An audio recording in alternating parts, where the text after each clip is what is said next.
Well. All this news today about Maxx Crosby. Cowboy fans are excited, and then all of a sudden, Mike Fisher comes back and tells us that it's maybe not true. Is it true or false? Are the Cowboys getting Maxx Crosby? Either way, we got a great show. We're going to talk Cowboys today. Yup. Y'all know what time it is. If you're sleepy,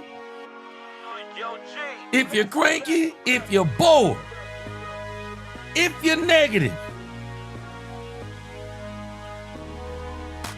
welcome to Let's Talk Cowboys, and we're going to turn that all around. Let's go.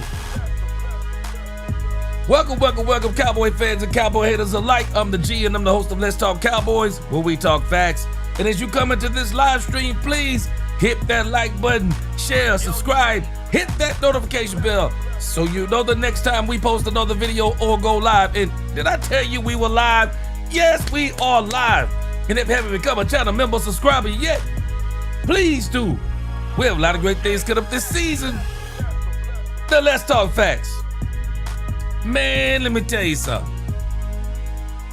I think, again, two things could be true. I think there could be talk of this on the Raiders side and maybe not talk yet on the side of the Cowboys. I don't know. But I'm just going to give you all the evidence, and then you can take it how you want it. But I can tell you this, either way, man, I am excited. I'm hoping that this happens. I think it would be, the reason why I would like for Maxx Crosby to come to the Cowboys is because, similar to Kenny Clark, Maxx Crosby is a different type of player. He is an absolute dog.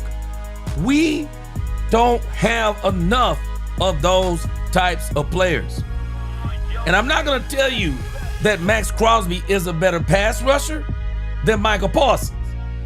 But what I am going to tell you is that I think he's an all-around better defensive end than Micah Parsons. And that's important. Because the Cowboys don't need just a great pass rusher. They need a disruptor, and they also need somebody who is great in the run game. Maxx Crosby will be that. But be that as it may, this is what we got for the show today. So today, we're going to talk about NFL news. We're going to talk about what happened last night between the Bucs and the Lions, the Seahawks, and the Texans. We're going to talk a little bit about that because there are some storylines within the games last night that do affect the Cowboys to a degree. Then we're going to move over to Maxx Crosby. We're going to talk about the Maxx Crosby thing a little bit more. And I don't know how much more we can actually talk about it because at the end of the day, it's either true or it's not. But we're going to talk about the Maxx Crosby deal some more. Then, Jerry Jones talked on 105.3 The Fan today, and I want to hear what Jerry Jones had to say about Trevon Diggs. I'm telling y'all, this story with Trevon Diggs, it's only going one or two ways. It's either going to be a dud, and there's nothing there, or it's going to be huge, and we're going to say, I knew something was going on. I don't think there's no in between with this Trevon Diggs thing. Next, I was looking at DallasCowboys.com today, and I ran across Darren Woodson is being interviewed on DallasCowboys.com, and he had a couple of things to say today. One about Micah Parsons, and then about the Cowboys defense this past week that I think y'all will find very, very interesting. Then, we have some Denver Broncos news. We're going to get into the Denver Broncos starting tomorrow and real heavy on Thursday. But we got some Denver Broncos news. Greenlaw has been suspended for the Denver Broncos. And I don't care what anyone says that they got a player hurt and now we're going to win the game. Cry me a river. Cry me a doggone river. We've had so many players hurt. We still got players hurt. And nobody says, when they look at our record, they don't say they're missing players. I don't want to hear it. Hey, we're going to understand before it's over. Sometimes to win a championship, you also need some luck. So, Greenlaw is suspended for the Denver Broncos. And then we're going to go to 105.3 The Fan, Inside the Star. And they're going to be talking Trayvon Diggs and everything. So we're going to see if we can get to all of this on today's show. But we got a fire show. NFL news, Maxx Crosby, Jerry Jones interview, Woodson interview, Greenlaw suspended, Inside the Star. Nobody does it like Let's Talk Cowboys. Let's go.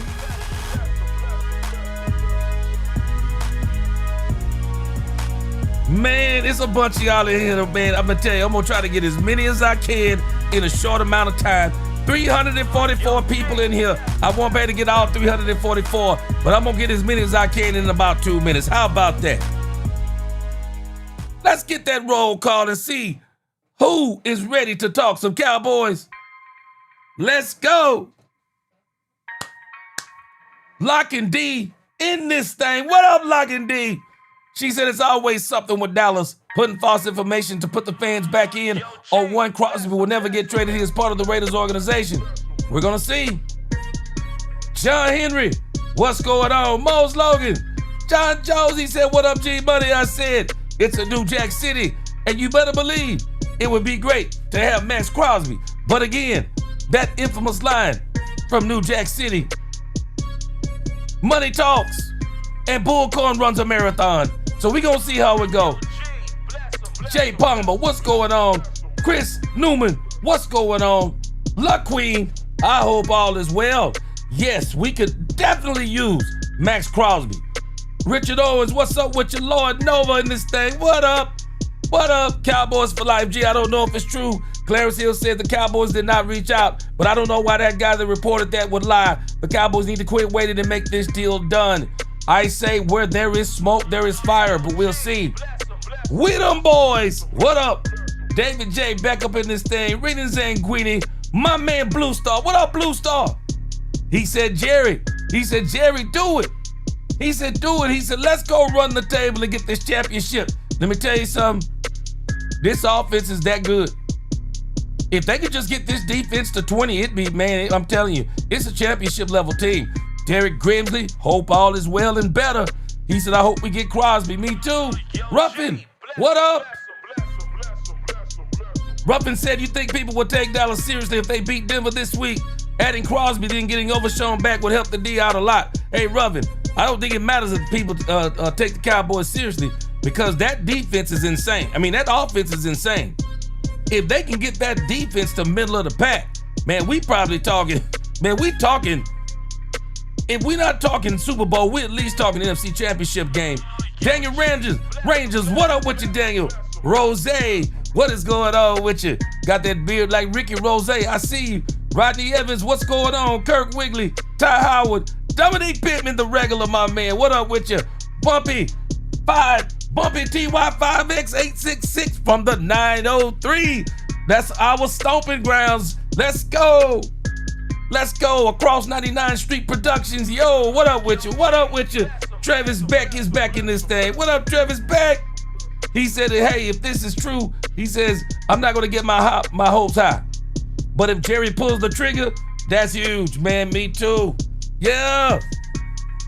Let's see. SM Anderson, he said, I hope it's true. Let's go get Maxx Crosby. Yeah. Let's go. All right, let me get a few more and I'm going to be done. Jakira Gatson, what is going on, my sister? Good to see you. Wendy, win for life too. I'm in here. Let's go. It's that Sax guy. What's going on with you? What's going on? Is that Mr. Obles? Mr. 25 or M. Robles? Hey, I hope I didn't mess it up too bad. What's going on with you? JCT slicing this thing. Number one, Dak Prescott fan. I'm number two. He said Dak Prescott needs help on defense. I believe the Cowboys are going to get it. I believe the Cowboys are going to get it. Man, I appreciate y'all. Can't get everybody in. There's so many of y'all in here this afternoon. Appreciate y'all rocking with me. All right. So let's get into NFL news. Yes! Here we go! So we had a couple of games last night. And I'm telling y'all about the Tampa Bay Buccaneers. The Tampa Bay Buccaneers are going to do like they do every single season. The Tampa Bay Buccaneers are going to come back to earth. And the reason why I'm bringing up this Tampa Bay Buccaneers Detroit Lions game is because it kind of affects the Cowboys from this perspective. The Detroit Lions are making or staking their claim again as the best team in the NFC. They are looking like they looked last year when they got on that run.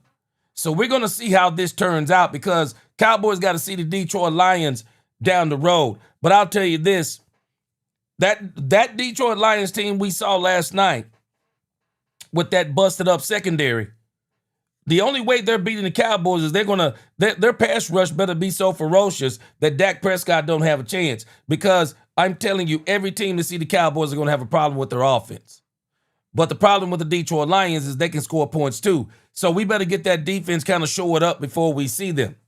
But another storyline in this game that I was looking at is they've been talking about Baker Mayfield being one of the competitors for the MVP race. And I'm telling you now, 28 for 50, 228, 1 touchdown and 1 interception.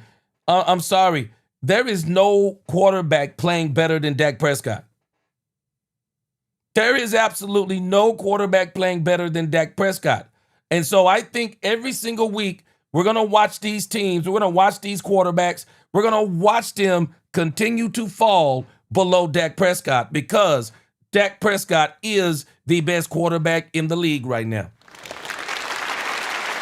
And while the MVP is not important to Dak Prescott, I would love for Dak Prescott to get the MVP. I would love for him to get the comeback player of the year. I would love for him to get those things along with playoff wins and a Super Bowl. If the Cowboys are serious and they're going to go all in, I'm going to tell you now, I'm not going to cry about it. The way Dak Prescott is playing, now I'm not worried because I think Dak is going to continue to get better and better because this offense is Dak Prescott's offense. These plays are tailor-made for Dak Prescott and everything he does well. So as long as he stays healthy, as long as they continue to do what they're doing on offense, they're going to sign George Pickens. I don't care if they have to sign him for $40 million. They're going to sign George Pickens. And so Dak Prescott is only going to continue to get better. And then the other game we saw last night, you know, it's amazing to me when you think about the Houston Texans and how they were talking about C.J. Stroud versus Dak Prescott. I just think it's amazing how everybody was better than Dak Prescott, and now all of a sudden, all these quarterbacks who everybody said was better than Dak Prescott, yeah, they're coming back to earth now.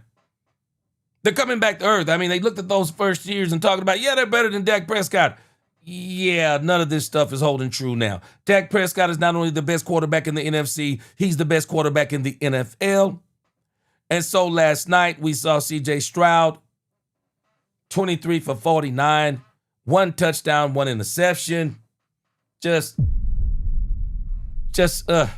you know, people start making excuses about, he's not playing with this, or his defense is this, or don't care. Don't care. I don't care. We watched our quarterback play without one of his wide receivers. We watched our quarterback play without 3 of his offensive linemen. We're watching our quarterback play with some of the worst defensive play in history, and he's still balling. I'm not listening to no excuses. I'm not listening to no excuses.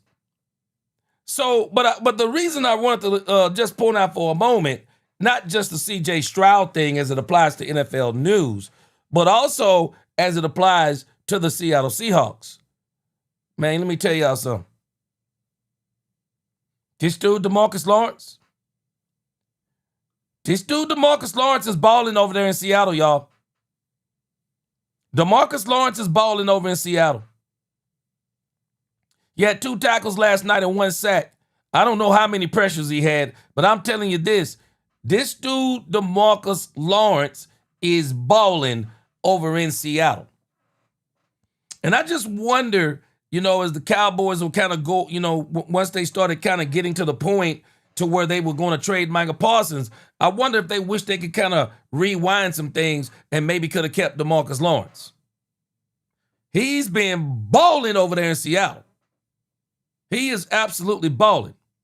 And so just wanted to bring those 2 points up because also the Seattle Seahawks, with the way they're playing, if we're talking about making the playoffs, the Seattle Seahawks is one of those teams we're going to have to get through.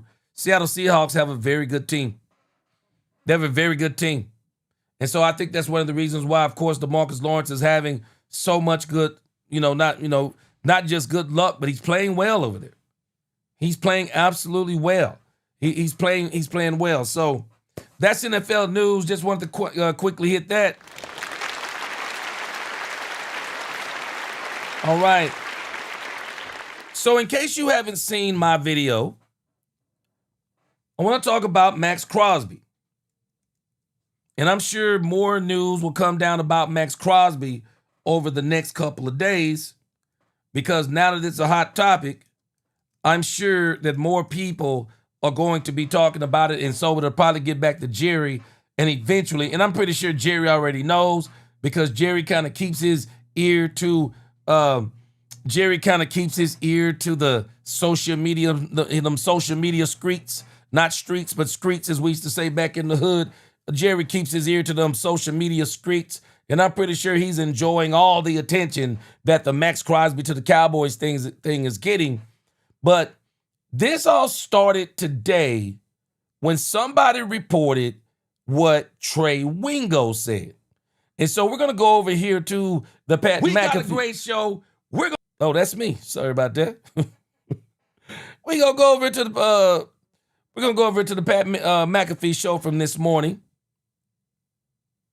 Reported that and this is where this stems from, because Trey Wingo posted on X, the Cowboys were interested in Maxx Crosby.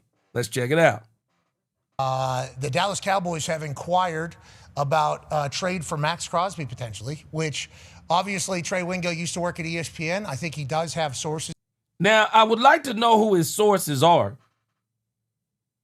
I really would like to know who his sources are. Now, I don't doubt that somebody told him this.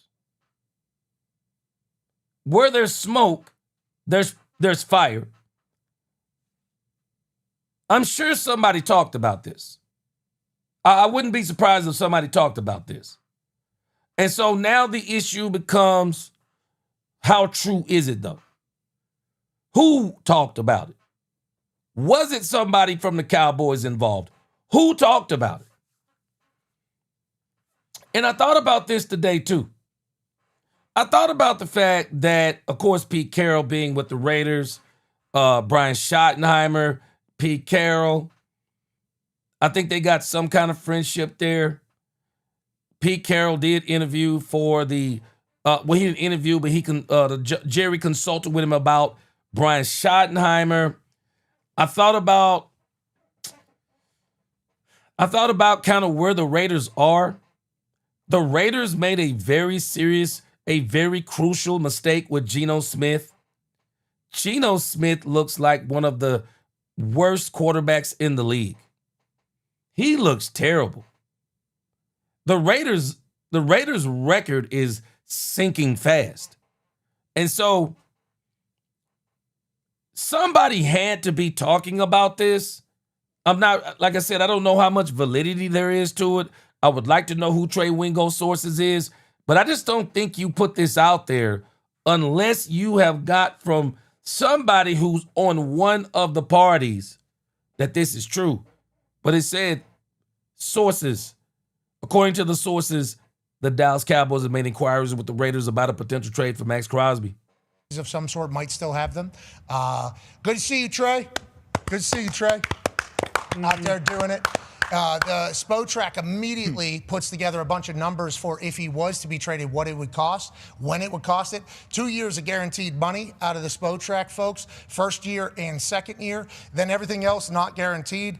Basically, the offsetting money comes in March 2nd of next year as the guarantees. Yeah, here's the entire thing. Crosby's $29 million 2027 salary becomes guaranteed next March, making it a 2.5-year, $80 million contract for practical purposes. 20.3 guaranteed, $30 million guaranteed in 2026. So first 3 years potentially fully guaranteed there. That price, though, for a Maxx Crosby makes you wonder, well, if you're going to pay that to Max, could you have paid something to Micah? No.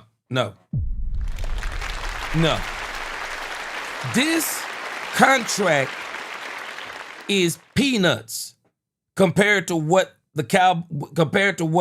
the Green Bay Packers paid Michael Parsons. This contract is peanuts.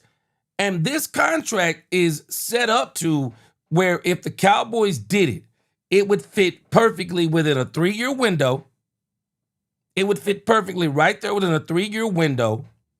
Not to mention that it would also, I believe, still leave you room to sign George Pickens. But I'm not really worried about the Cowboys signing George Pickens. I'm pretty sure, I don't think they're going to move heaven and earth, but I guarantee you they're going to move some money.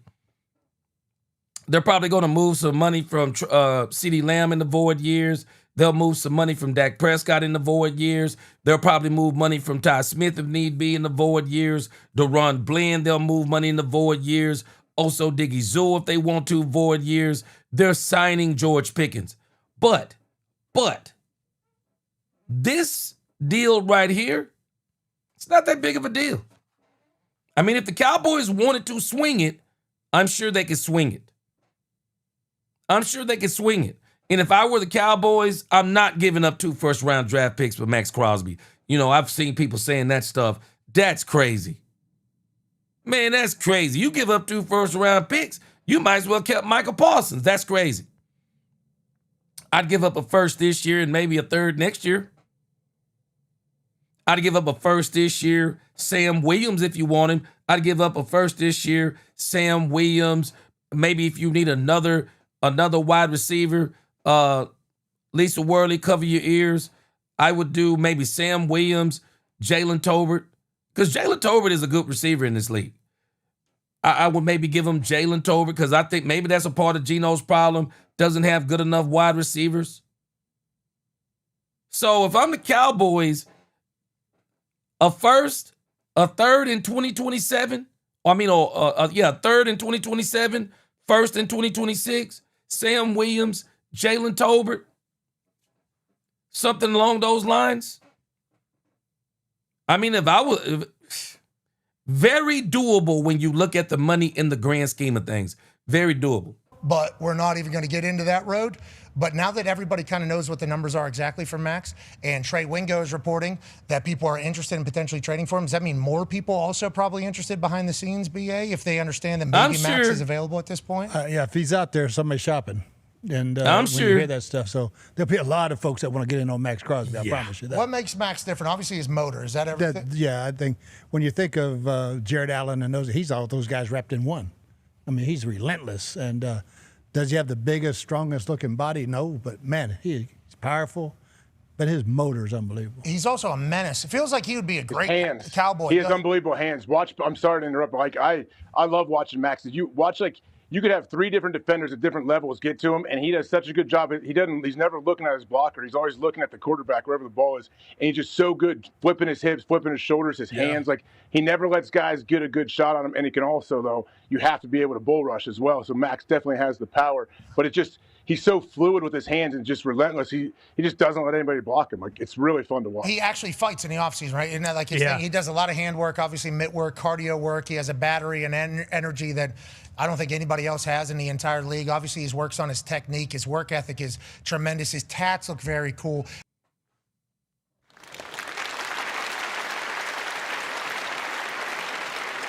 Yeah. Man, I'm telling you, Maxx Crosby would be a very good pickup for the Cowboys. But I do believe one of the problems that comes in when you start talking about anybody like this going to the Dallas Cowboys, one of the problems is you get other people, because you got to believe that other people, once they kind of get wind that maybe the Raiders would be giving up, maybe the Raiders would be willing to let go of one Maxx Crosby. Well, you already know that means that other people are going to enter into the room. And so then it becomes a matter of who's willing to give up what. But I do say the Cowboys probably have more leverage to give certain things up than most people do. But again, it would just be, it would really just be a matter of who would be involved in this, trying to get Maxx Crosby, because we all got to understand that if this dude becomes available, man, everybody's gonna want to see if they can throw something at the Raiders to get Maxx Crosby. Everybody's gonna be throwing something. But I'll just tell you, man, it's wishful thinking, but I'm still excited about it. I'm hoping that if it's not this, then it's something else. If it's not this, then it's something else. So hopefully this will get the ball rolling, because we already know that Jerry had already said that he wasn't really he didn't have anybody on his doodle sheet, as he called it. And so to kind of equally report this, I don't want to get us overhyped. Let me read this. Let me read my 2 super chats as we pull up this next thing from Athlon Sports. Appreciate that super chat, K Choice. Appreciate you. Mitchell Roman, ship Diggs to Green Bay. We don't care.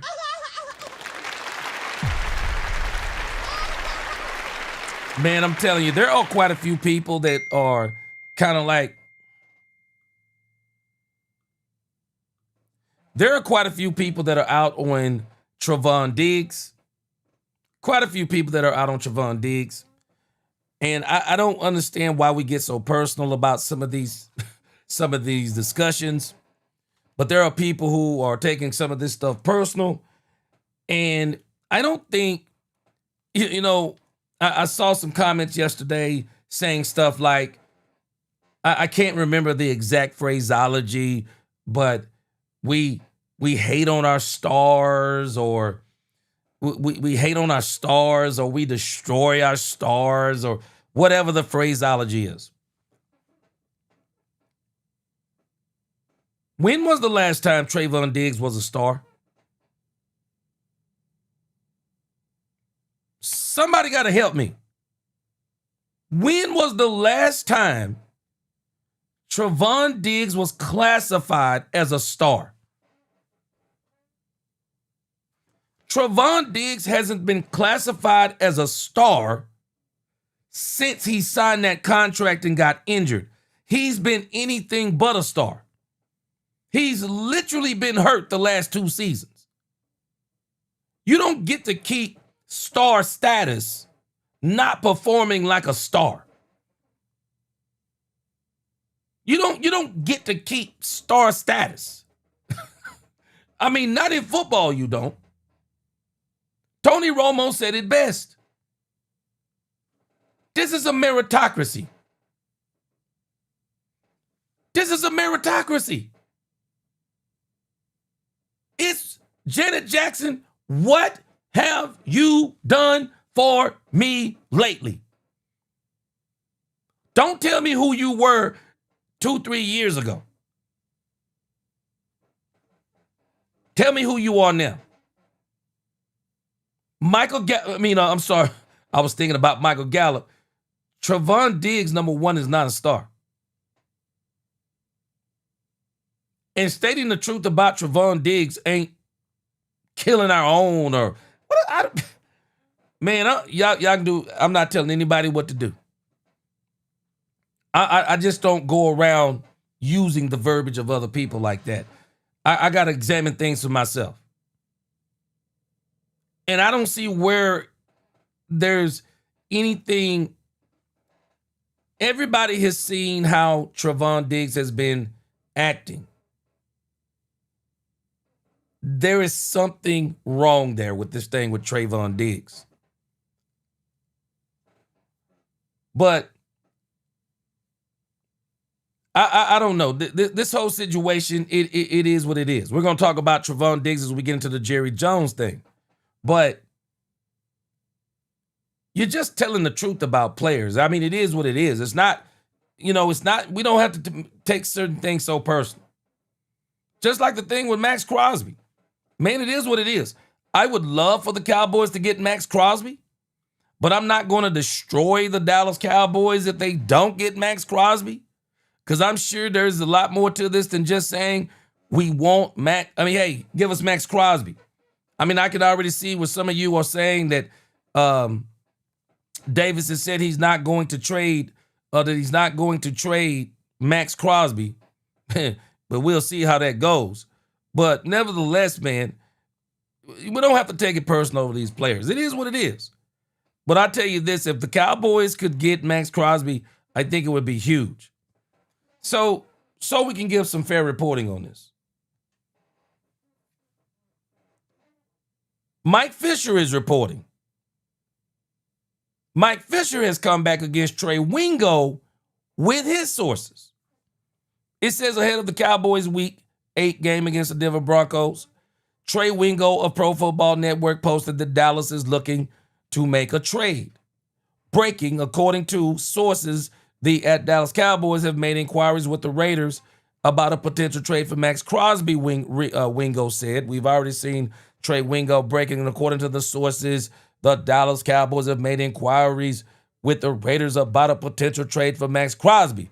Yeah, boy, he blew that Twitter out the spot today. I'm pretty sure it's way bigger than this now. Says Cowboys currently have Dante Fowler and also Diggy Zoo at the 2 defensive end position. I don't even know what this is. Who wrote this? Let me go back and see who wrote this. What is this?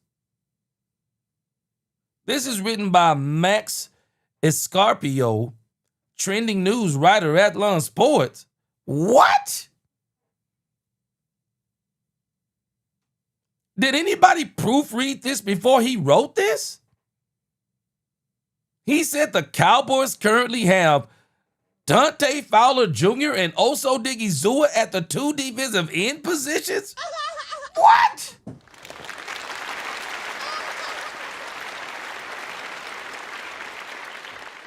Explain this to me.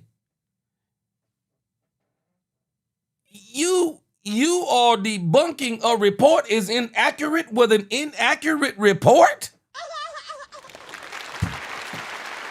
Boy, you can't make this stuff up. This man said that also Diggy Zua is a defensive end. He's a defensive tackle. It says they are looking to fill the void that was left when they traded Michael Parsons to the Packers this offseason. Jerry Jones and Parsons failed to agree on a new contract, so ultimately they decided to part ways. Crosby is a 4-time Pro Bowler and 2-time second-team All-Pro. He's in the 7th season with the Raiders and is considered by many to be one of the best defensive ends in the game. Okay, he really didn't debunk anything. Okay, maybe we'll see. Because Mike Fisher came back. I saw it on X. Mike Fisher has came back and said that this is actually not true. Yeah, he's reported that this is actually not true. So, at the end of the day, man, we don't have to get in our feelings about it. But I'll tell you this, boy, it would be great if they could really pull this off. It would be great if they could pull this off. I saw over here on X also, Dez Bryant adds fuel to the Maxx Crosby speculation. Let's see here. Now, Dak, I don't really know if he's adding to the speculation. I just think he's kind of like the rest of us. I think Dez Bryant is just hopeful. I don't know if y'all saw this. I think Dez Bryant is just hopeful. He says, I can't wait until I get my at Dallas Cowboys at Maxx Crosby jersey. That don't mean anything, man. Okay, here we go. Crosby trade to the Cowboys unlikely. Okay, so again, so we can get some fair reporting on this and kind of keep it even keel. Wingo has been covering the NFL for decades and definitely has strong sourcing, but there is some conflicting information. According to DLLS Clarence Hill Jr., the Cowboys haven't actually reached out to the Raiders about trading for Crosby. Now, I'd like to know who his source is. It says, per source, the Cowboys have not made any contact with the Raiders about Maxx Crosby. He wrote on X, that doesn't mean they haven't had any internal discussions about possible moves or options, but haven't talked to the Raiders about Crosby per source. Both Wingo and Hill are very strong sources, but in the end, it seems unlikely the Raiders will trade Crosby to Dallas. He's the face of the franchise, and a move that big might make more sense in the offseason.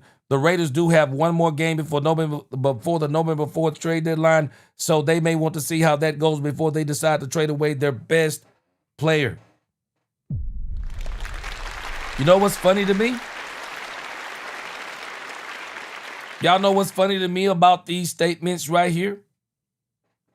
These statements sound exactly like people who were saying the Cowboys are not going to trade Michael Parsons. Even I said it. Even I said it.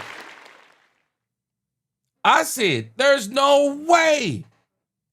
I said, there's no way the Cowboys will trade Michael Parsons. Well, I guess there was a way. I guess there was a way. Because Michael Parsons is no longer with the Dallas Cowboys. I'm not ruling out anything on this. I'm not ruling out anything. We'll see how it goes. Family Fun, what's going on with you? Appreciate that super chat. Star Guardian X, what's going on? Star Guardian X, he said, would love Crosby, but I think the Raiders will want too much if they trade him at all. You better believe they're going to want a lot. But Star Guardian X, if it's me, if I'm the Cowboys, I would give the Raiders one of those first-round draft picks. I'm not giving them two because that don't make sense.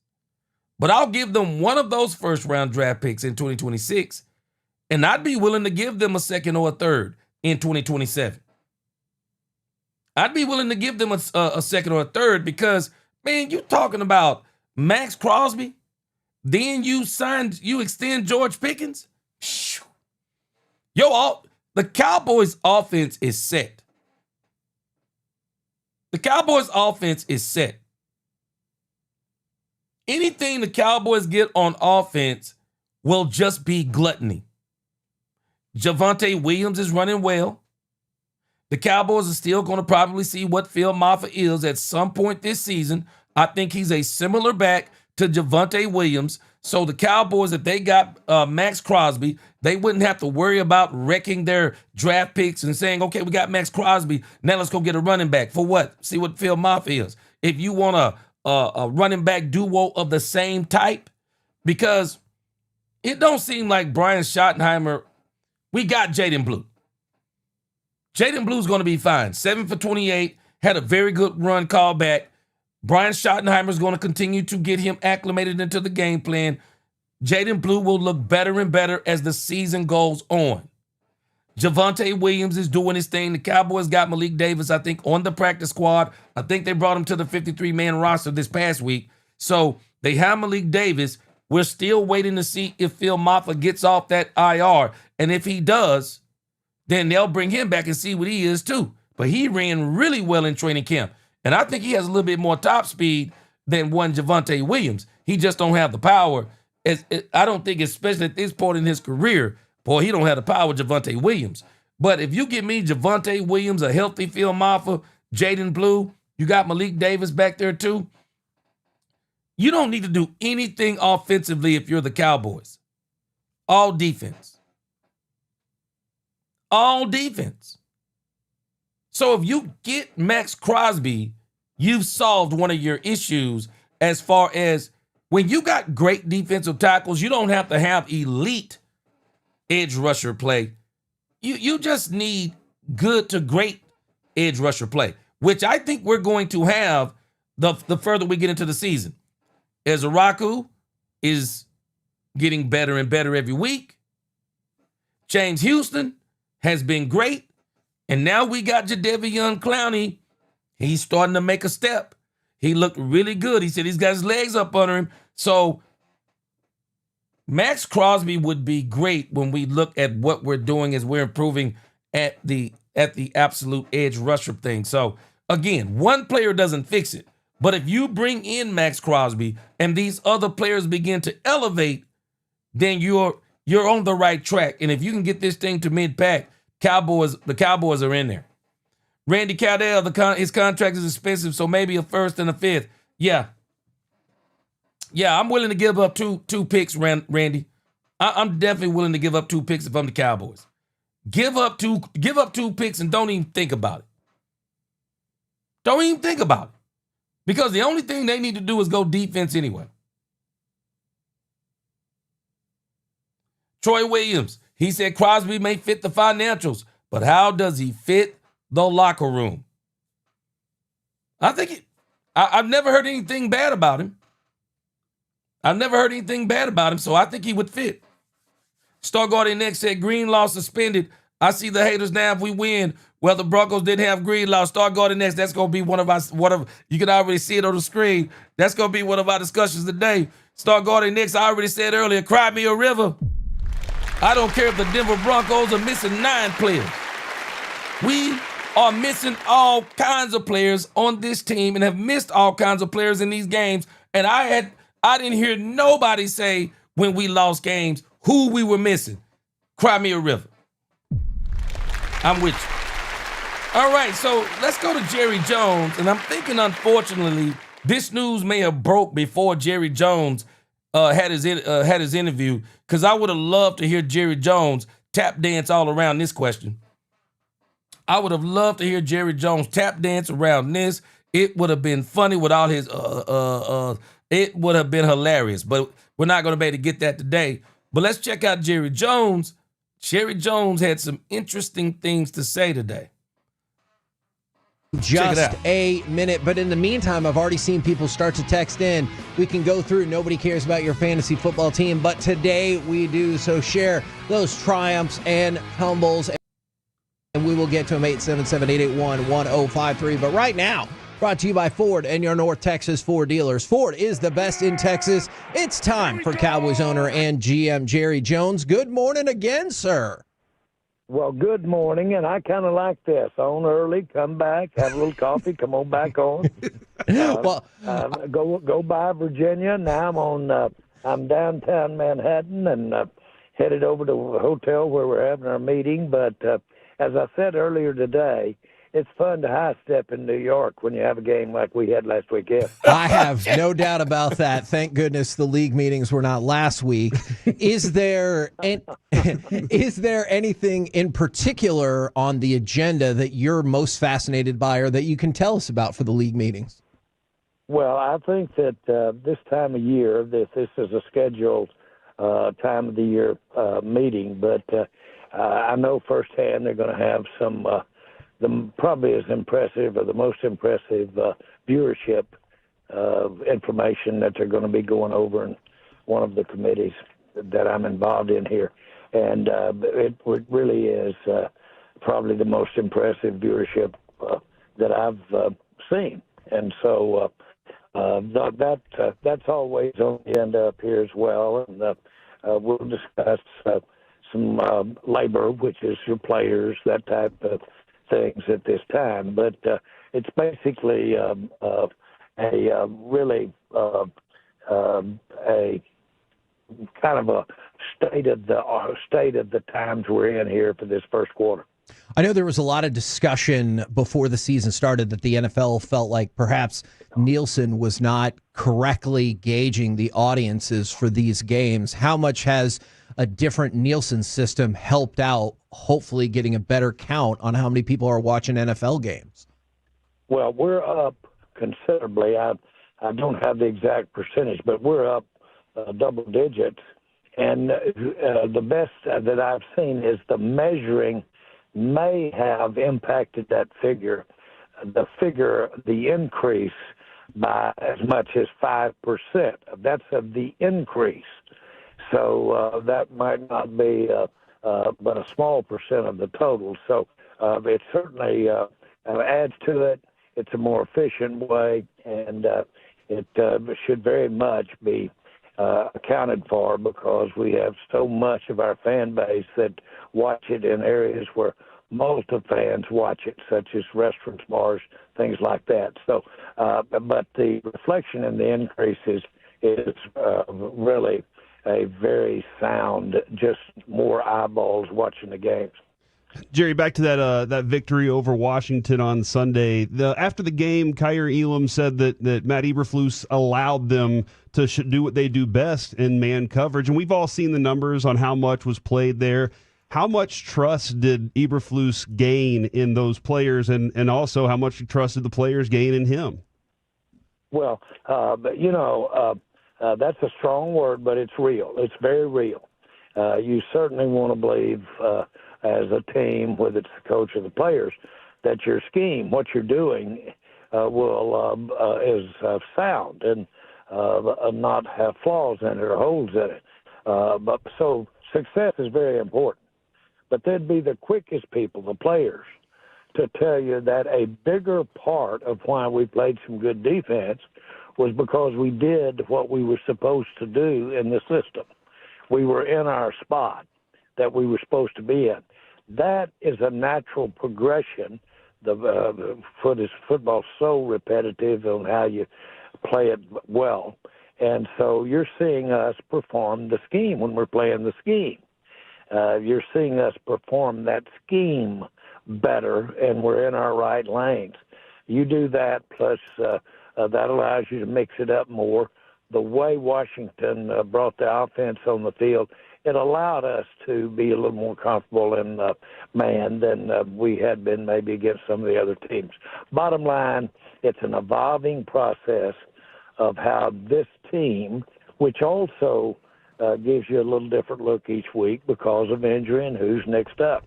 All of that is a work in progress. But, boy, was I pleased with how not just the score, but I was pleased with how well we played. Yeah, one of those.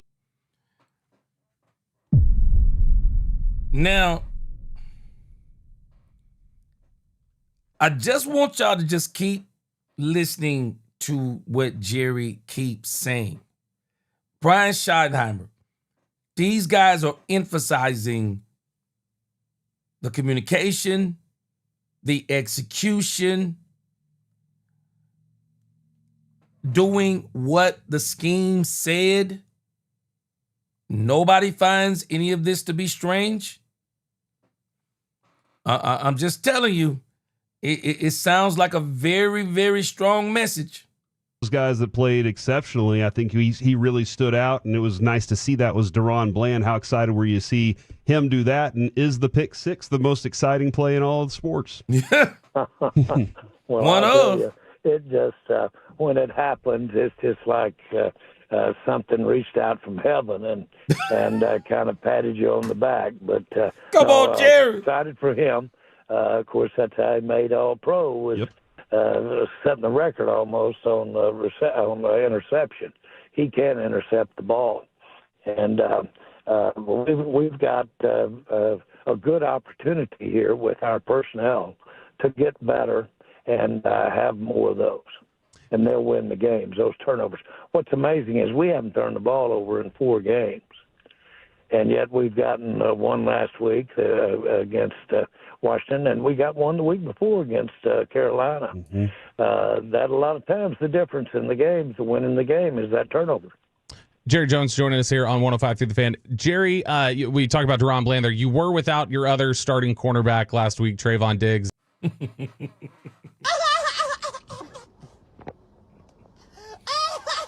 Boy, people want answers on this doggone Trayvon Diggs thing. Bad, boy. People want answers on this bad, but they're not giving any answers. They're just not giving any answers on it. Let me read a couple of super chats. Yeah, Sub-Zero, I made the same point earlier. Sub-Zero, he says, I like Maxx because he can rush the passer and play the run. Now, it's not that Micah Parsons can't play the run, so people don't get upset about what Sub-Zero Prime is saying. But there is a difference. Micah Parsons is not a defensive end. Now, a lot of people might not understand what I'm saying.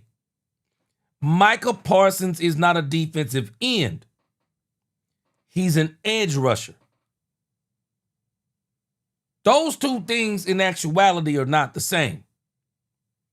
Because sometimes linebackers can be edge rushers. Micah Parsons was brought here to be a linebacker.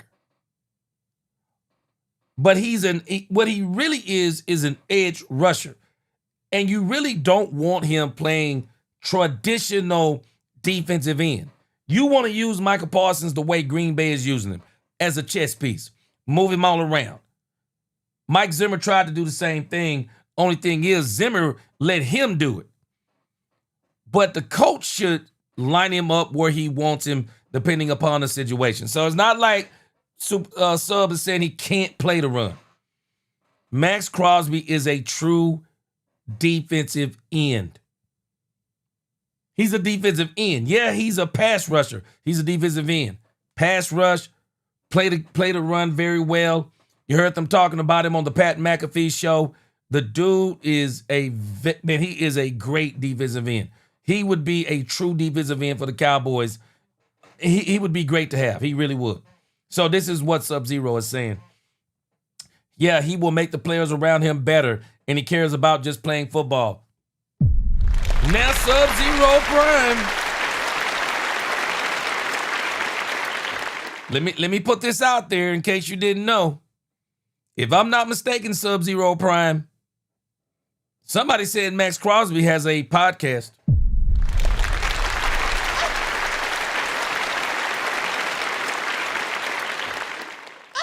Yeah, they say he got a podcast. I didn't look into it, but I will while we listen to Jerry. True Texan, appreciate that $2 super chat.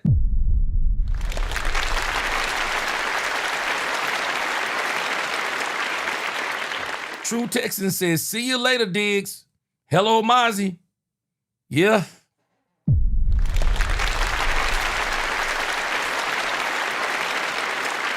Now, reality-wise, and Lisa Worley will be glad to hear this.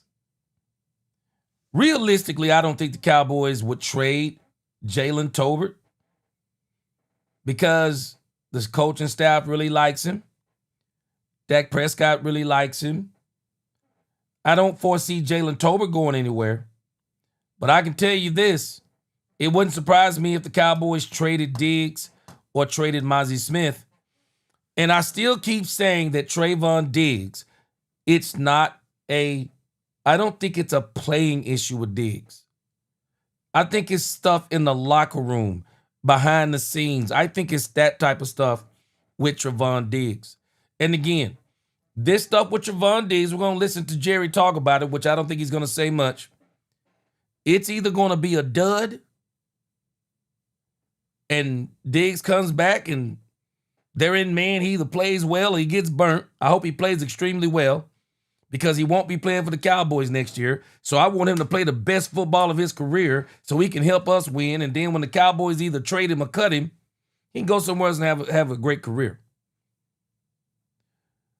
But I can see the Cowboys trading him, and I can definitely see him trading Mozzie Smith. I think Mozzie Smith needs a new start, a fresh start.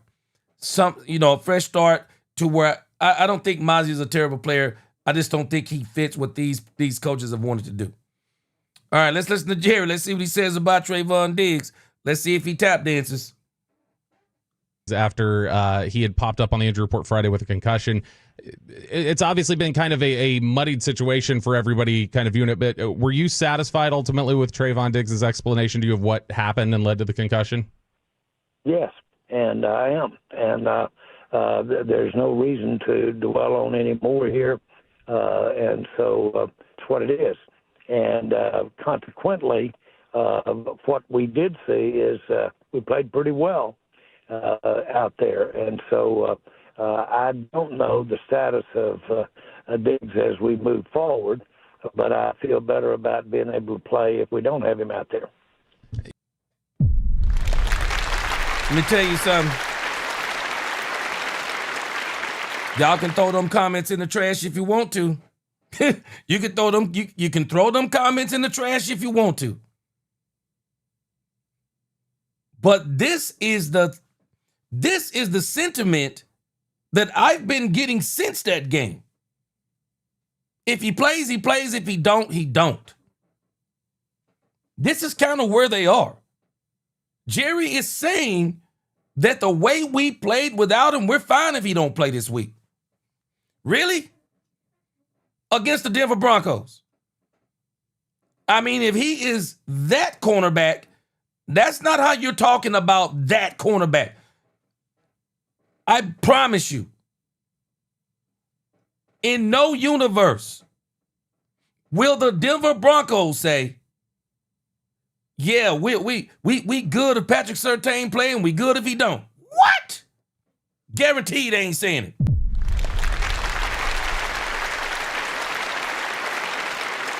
You don't make those comments about a superstar cornerback. I'm just telling you. I'm just telling you. You don't make that about a superstar cornerback. Alicia, yeah, Howard Crosby effect getting Pickens signed because the Cowboys, of course, would have to take on his salary. The Cowboys would have to take on Crosby's salary. Whatever he has remaining this year, and then whatever's on that salary next year, the Cowboys would have to take that salary. So it would eat into some of the cap space that the Cowboys have. But again, I don't think the cap space is going to be a problem. I guarantee you Dak Prescott is going to go to Jerry, and he's going to do whatever he has to do with his own contract to get George Pickens in here. And I even think CeeDee Lamb is going to go to Jerry Jones and do whatever he has to do to his contract to keep George Pickens.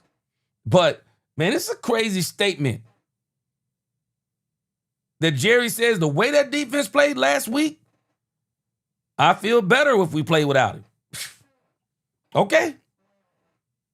Jerry, you mentioned, though, and not to dwell on that specific issue then, but, there was some frustration with Trayvon Diggs' rehab a couple years ago. There was some discussion this offseason about how much he was in the building. Have you gotten to a point at this point where you feel like you've lost any trust in Trayvon Diggs? Now, like Bobby Belt's question, do we really think Jerry is going to tell Bobby Belt that he don't trust Trayvon Diggs? Now, we have to understand the game that's being played here. There is a football business game being played right now. If Jerry has any hope of trading Trayvon Diggs, whether it be at the trade deadline or whether it be at the end of the season, what does it benefit Jerry to blatantly disparage Trayvon Diggs? Now, cryptically, Jerry does all kinds of things because I think cryptically he's saying some crazy stuff. But Jerry is not going to come out and disparage Diggs if he has any hopes of trading him. Because the worse he talk about Diggs, the less chance of him trading him. So he can't play that game. But I can tell you this, again, Jerry said some very cryptic stuff. And that last comment, you can let that go over your head if you want to. But I bet you Denver Broncos ain't going to say, yeah, man, without Patrick Surtain, we'll be good. Well, you don't say that about... Man, you don't say that about no top-flight cornerback. You don't say that. We're using that word trust a lot. Yes, sir. Uh-oh. Y'all hear Jerry tap dancing? And maybe it's an appropriate word. But at the end of the day, it's a pretty physical situation. You've got to physically be able to perform. That's important. Diggs has not been there to really get the job done. Apart from anything about the scheme or mental, you've got to be physically or you have a limitation. And so the combination of things, I'm sure he'd be the first to tell you, has impacted him this year. Jerry, I've made this Take it how you want to. I can't. I'm just telling you, Jerry Jones, man. Jerry be saying some very cryptic stuff. Y'all, did y'all catch what Jerry actually said? How can we build trust in Trayvon Diggs when he hasn't been on the field? That's what he just said. Your best ability is availability. I don't care who you are. That's why I say, bro, you don't get to keep superstar status. How you gonna keep superstar status? And since you signed your contract, you've been basically hurt. Trayvon Diggs has been coming off injury since he got the contract. And so Jerry is saying, you really can't say you trust somebody because they haven't been on the field enough to build the trust. You take that how you want to. Jerry is spelling it out cryptically.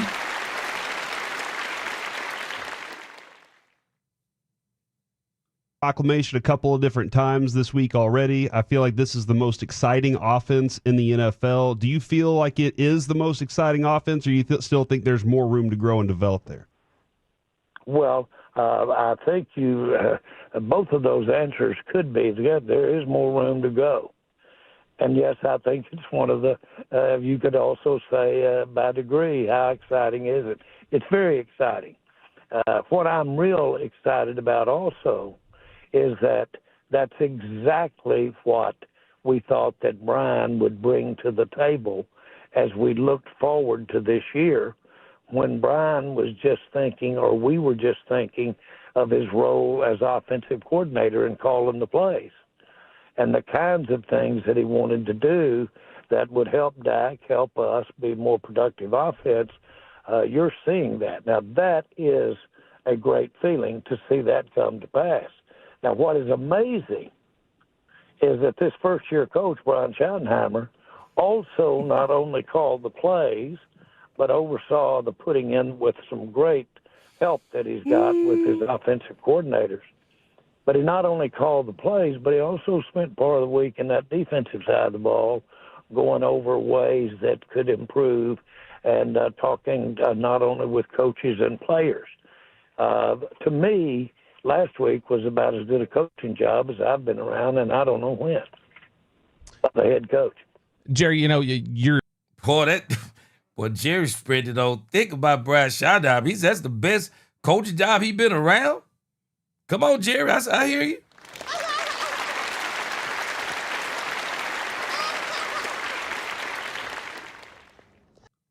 Yeah. Let me make a couple of comments here. Don't take this the wrong way. Texas 78724. Man, we've seen Michael Parsons do that before. Michael Parsons did that again. He did that with us when he was with us. I mean, you can only play who you play, Texas. But, man, Arizona ain't no good. I mean, let's be honest, man. Arizona Cardinals ain't no good, man. Anybody who been around Dallas, and this ain't nothing against Michael Parsons, but against bad teams, man, we've seen Michael Parsons have multiple sacks. It's no big deal. Michael Parsons ate against bad teams when he was in the NFC. And I'm sorry, he can only play who he played. I'm not knocking him. I'm just saying the truth. Man, he played against the bad Giants, the bad Commanders, we played the Carolina Panthers, 4 years in a row? I mean, the bad Panthers. I mean, he literally amassed a bunch of sacks. A bunch of sacks against bad teams. Just saying, it is what it is. We've seen that before. But I do think Maxx Crosby, apart from the whole Michael Parsons discussion, Maxx Crosby helps us. Maxx Crosby helps us. Number one, he helps us because that contract ain't what doggone Michael Parsons' contract is. It ain't no $47 million. It ain't no $47 million a year contract. So just how small his contract is alone helps the Dallas Cowboys. Because the Cowboys, they can stay the course, because the Cowboys, let us not forget, we need to sign Brandon Aubrey. We need to sign Brandon Aubrey and George Pickens. And it would be great if we went ahead and got both of them taken care of before we even went out and did anything else. That's what I would like to do. I'd just like to take care of them first, and then you go out and do all that other stuff. But I'm just saying. I'm just saying. Man, Jerry saying some, man, Jerry, you just don't say the stuff about a superstar cornerback that Jerry is saying about Trevon Diggs. I'm just saying. My sister Niecy, you came in just in time for Jerry. He was talking cryptically, and Niecy, he was talking cryptically about Trevon Diggs. Your offense is clicking really, really well. You've got a lot of faith in your coaching staff. You feel like you've started to see some improvement from the defense. We know the trade deadline is coming up here in a couple weeks. What do you have to see from your team over the next 2 weeks to change your position from maybe just we're open for business to we need to go get someone to put this team over the top? I don't know that to actually affect a trade, that what we see over the next few weeks is the most important ingredient as to how there might be a trade. They'll probably, if there were a trade, it will be because it fits us. It fits us. And to fit, it's got to be a reason why the player would leave that we're interested in going forward with, and it would have to fit us in terms of our plans on our roster, the financial, everything that goes with that. And so you don't just because we played well and all of a sudden everybody thinks, boy, you're in the hunt. So it's time to go out and gather up all of this talent that's waiting around out here on the trees to add to it now that we feel good that we can be more competitive. That's not realistic. What's realistic is that if we do see an opportunity, we are in as good a shape as we've been in years with picks, with financial, with our cap. We're in as good a shape we've ever been if we see a way to improve our team with a player that makes sense today, this year, next year, to entertain it and look at it. But, Jerry, at the Woo! Woo-wee! Whoa! Did y'all hear what? You know what though? I can get with what Jerry said, but I know that's gonna rub some people the wrong way. Jerry said that no matter in essence,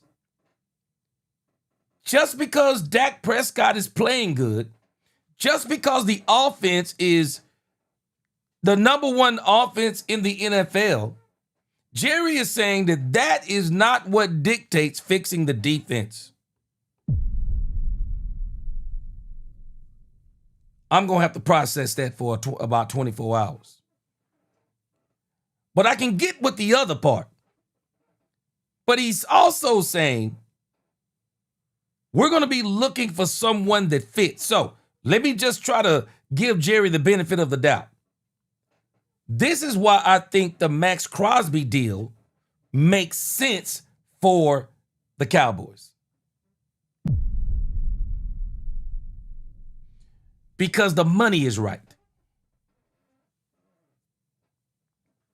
The money is right with the Maxx Crosby deal. The money is right. The years are right. You would basically have him this year and 2 more years. That's a 3-year window. The money is right. He's exactly the kind of defensive end that you need. We already know he's a dog. We already know he can play in the passing game, but we also know he can play in the running game. I'm not sure the criteria. I mean, Jerry kind of mentioned the money, the fit, whatever. And it seems like if you're talking about whatever they're trying to do, it sounds like that 2 to 3 year window, it would be basically a 3-year window, the rest of this season and 2 more years guaranteed. Maxx Crosby, to me, seems to fit the bill. Maxx Crosby seems to fit he seems to fit the bill. If that's what they're looking for, he fits it. The money and everything. He fits the bill. We'll see what happens. I'm very hopeful. Brandy said she said she praying to sweet baby Jesus that we get Maxx Crosby. I'm just hoping that the Cowboys can pull this off, because I think the money is right. You won't have to worry about trying to reach it and renegotiate a deal. The deal is already in place. It's a 2.5-year deal. It's a bargain. Maxx Crosby's contract is actually a bargain for the Cowboys. And I don't think it even gets in the way of signing George Pickens and Brandon Aubrey. I don't think it in nowhere near affects it. So I don't know if you're going to get any better than that unless Jerry and these guys want to go, unless they want to go cheap, for lack of a better word. True Texan Micah's no Charles Haley. Yeah, it's not. Hey, in True Texas, there's a whole lot of folks there. It's not a Charles Haley. Charles Haley's the oof. Man, he's. Hey, we them boys. Let me tell you something. Darren Woodson is going to say something about Michael Parsons along these lines. Same thing I said when the Cowboys got traded him. He's going to say some of the same things, and I concur with what he said. And I concur with what you said too. Let's see here. Listen to Jerry. Boy, Jerry's dropping atomic bombs up in here if y'all not paying attention. Jerry Jones is,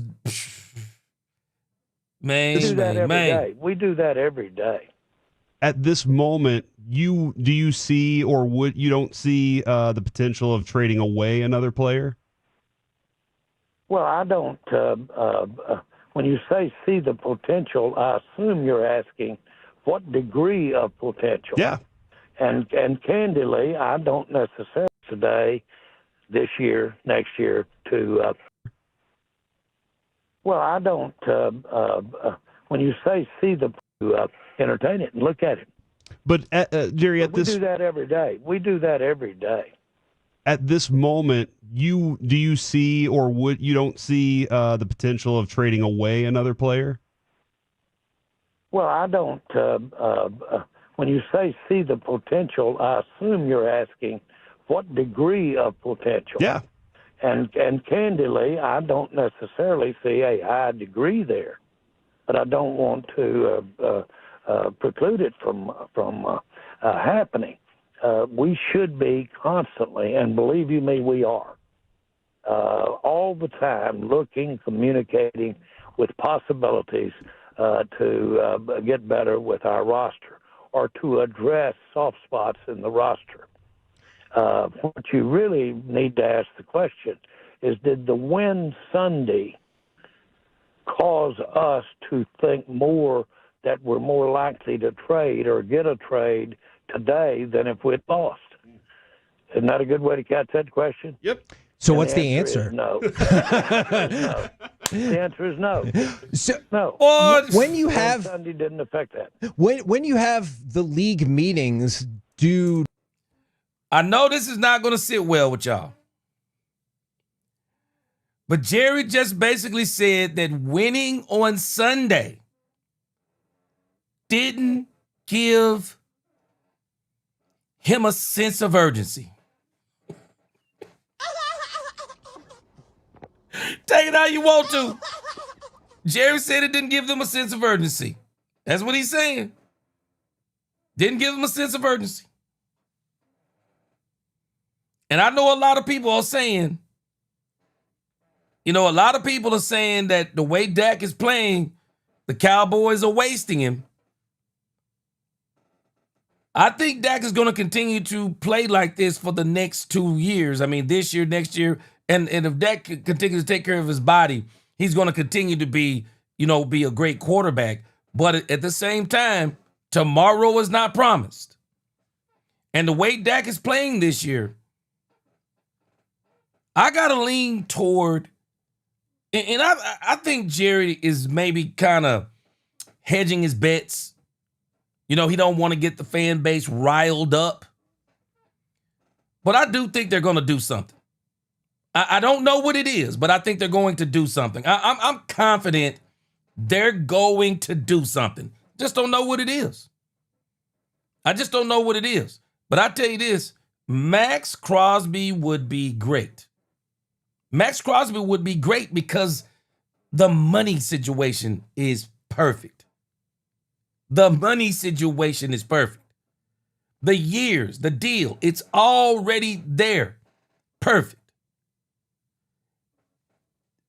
I mean, you're just talking about a plug-and-play player. I mean, it's really that simple. He is a plug-and-play player.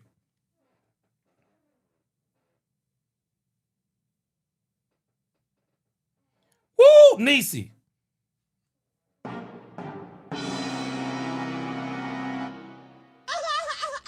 Nisi, you gotta tell me, because I love the question.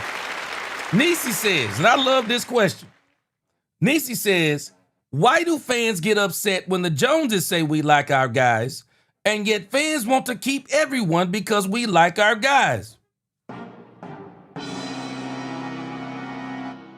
Standing ovation. Standing ovation, Nisi. Standing ovation.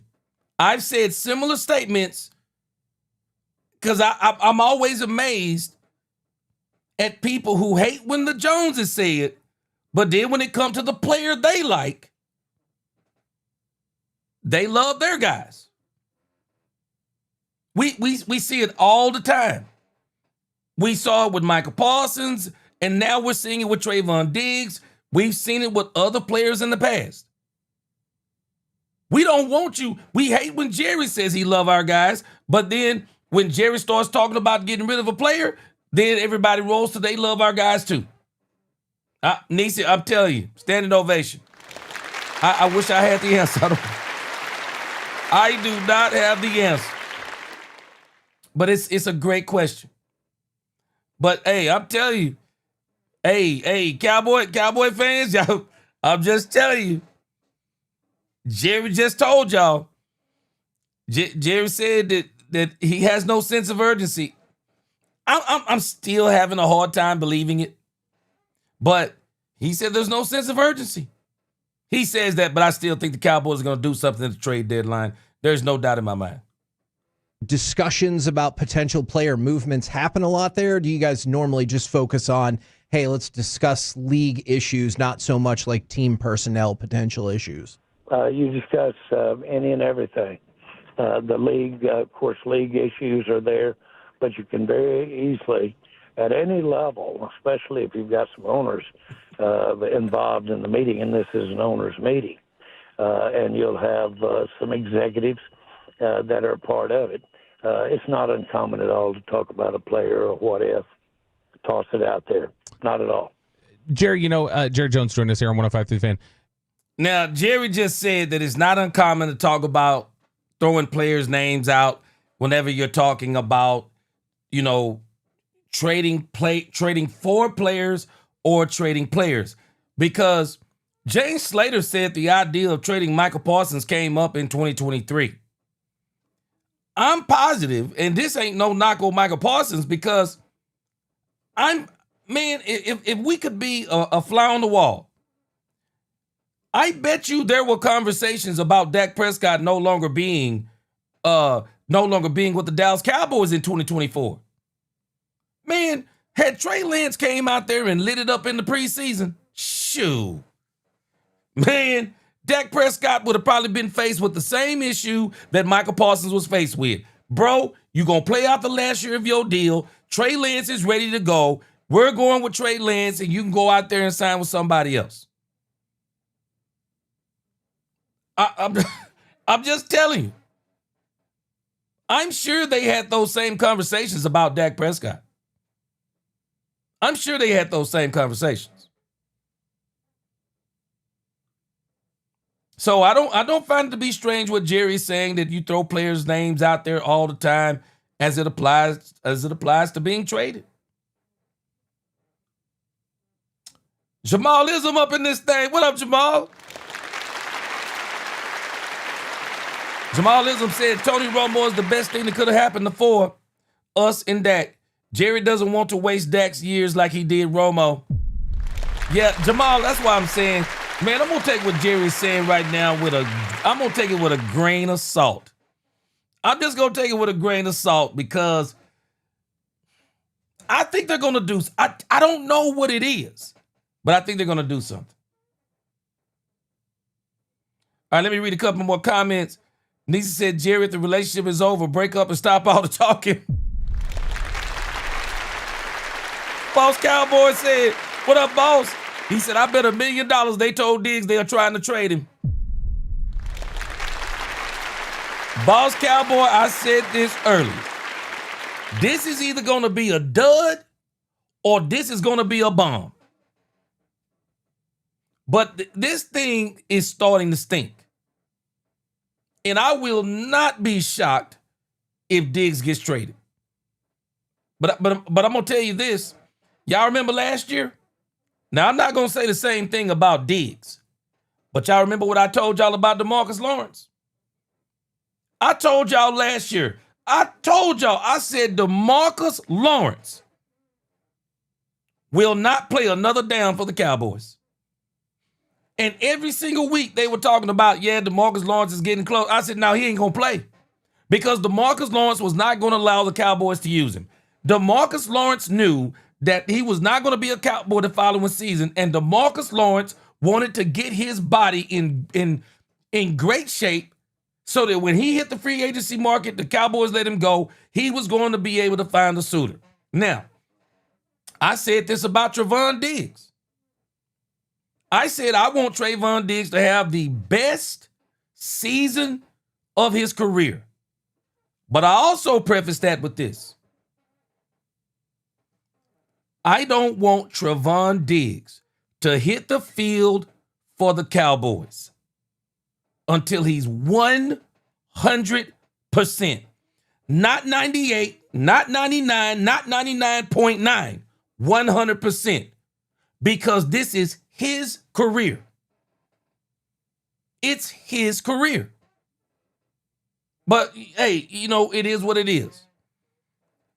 He wanted to get back on the field because I think a part of it was pride. He wanted to prove to the Joneses that his rehab actually was good and that he's ready to play. I still don't think Diggs is 100% yet. I think it's admirable what we've seen so far. I don't think Diggs is 100%. And that's not making any excuses for Diggs. I don't think Diggs is 100%. I would have rather Diggs stay out until he was 100%. But it is what it is. He's playing. But again, also being in that last season, that guaranteed money. I mean, he really hasn't played a whole lot since he's got the deal. But it is what it is. I understand him wanting to play and prove the Joneses wrong.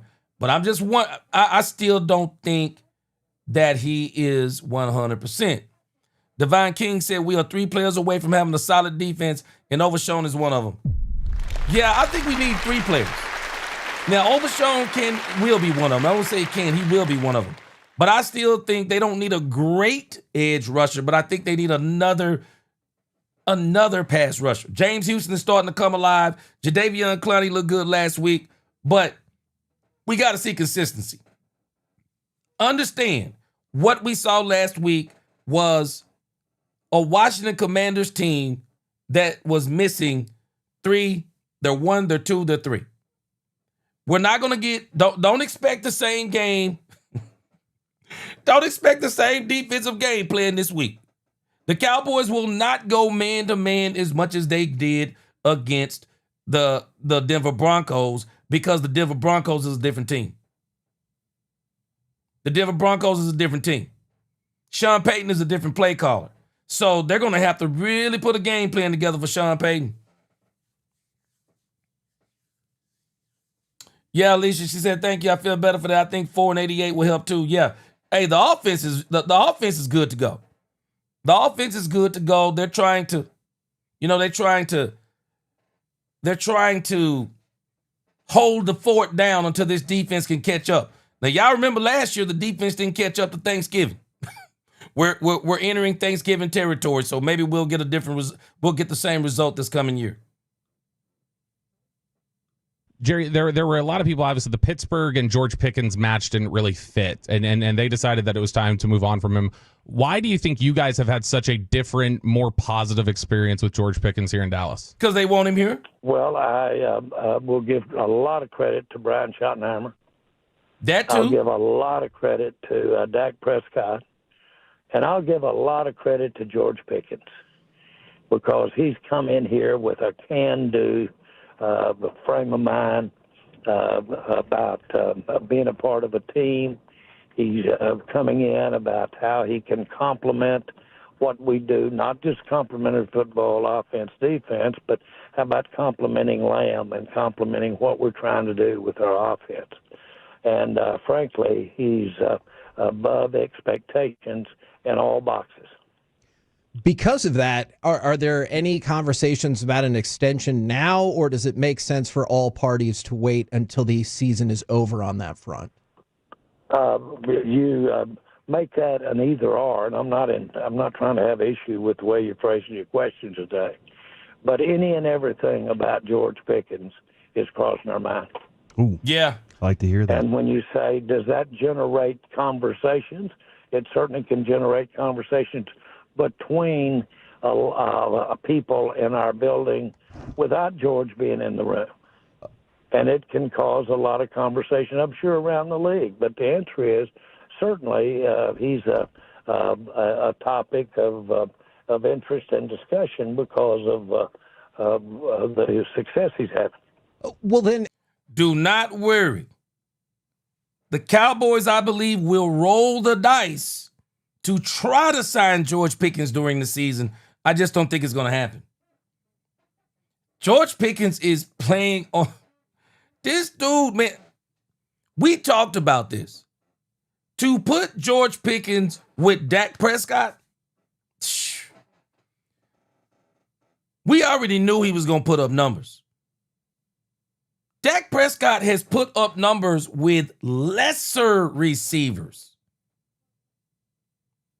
George Pickens is an elite receiver. I think they'll roll the dice on George Pickens. I just don't know if he'll sign. But I think they're going to roll the dice on him. I think they're going to roll the dice this season. I think they'll quietly try to throw 31, 32, 33 million at George Pickens because it's going to require that. The Cowboys will have to throw 31, 32, or 33 at George Pickens. I think those are the match. Somewhere in there is the magic numbers because, man, this dude is balling. And, people got to understand, they're asking the question, but there are a plethora of reasons why George Pickens fits the Cowboys. One, George Pickens is on his best behavior. And there's nothing wrong with that. Wouldn't you be on your best behavior if you knew you was getting your pay review in the next 3 months? Your pay review is coming up 3 months from now. What you gonna be doing? He's doing exactly what he's supposed to do. He's showing that he can be good in the locker room. He's showing he can be a great teammate. He's showing that he can control that dog in him, where he's not making a lot of frivolous penalties on the field and doing dumb stuff like he did to J. Lou last year. He's not doing any of that stuff. Not to mention, as far as what he's doing on the field, that's just what he do. That's just what he does. He just hadn't played with a quarterback in the pros as good as Dak Prescott. So there's a plethora of reasons why everything is fitting together so good with George Pickens. Not to mention, CeeDee Lamb welcomed him with open arms. CeeDee Lamb took pressure off him. He took pressure off CeeDee Lamb. Dak Prescott is the type of quarterback, if you're going to catch the ball, he'll reward you. If you'll make plays, he'll reward you. Not only that, Brian believes in him. Jerry believes in him. Dak believes in him. CD believes in him. The team believes in him. It's different. And this matters. It matters when a team wants you. It matters when a team wants you. It matters. When a team wants you, it matters. It helps with your attitude, the way you think, and all of these different things. It matters. It absolutely matters. And so there's a plethora of reasons why George Pickens is working with the Cowboys. Who don't like being wanted? Who don't like feeling like they're needed? Who don't like feeling like that? There's a lot of reasons why George Pickens is working. The Cowboys, I think, will roll the dice and try to throw him at him and see if they can sign him during the season quietly like they did Trey Lance. But George Pickens, it all depends on kind of what that money is and I guess how he feels, what the money is, how he feels, and what are his stats when they throw the money at him. I think they're going to try to throw the money at him during the season. He may turn it down, though.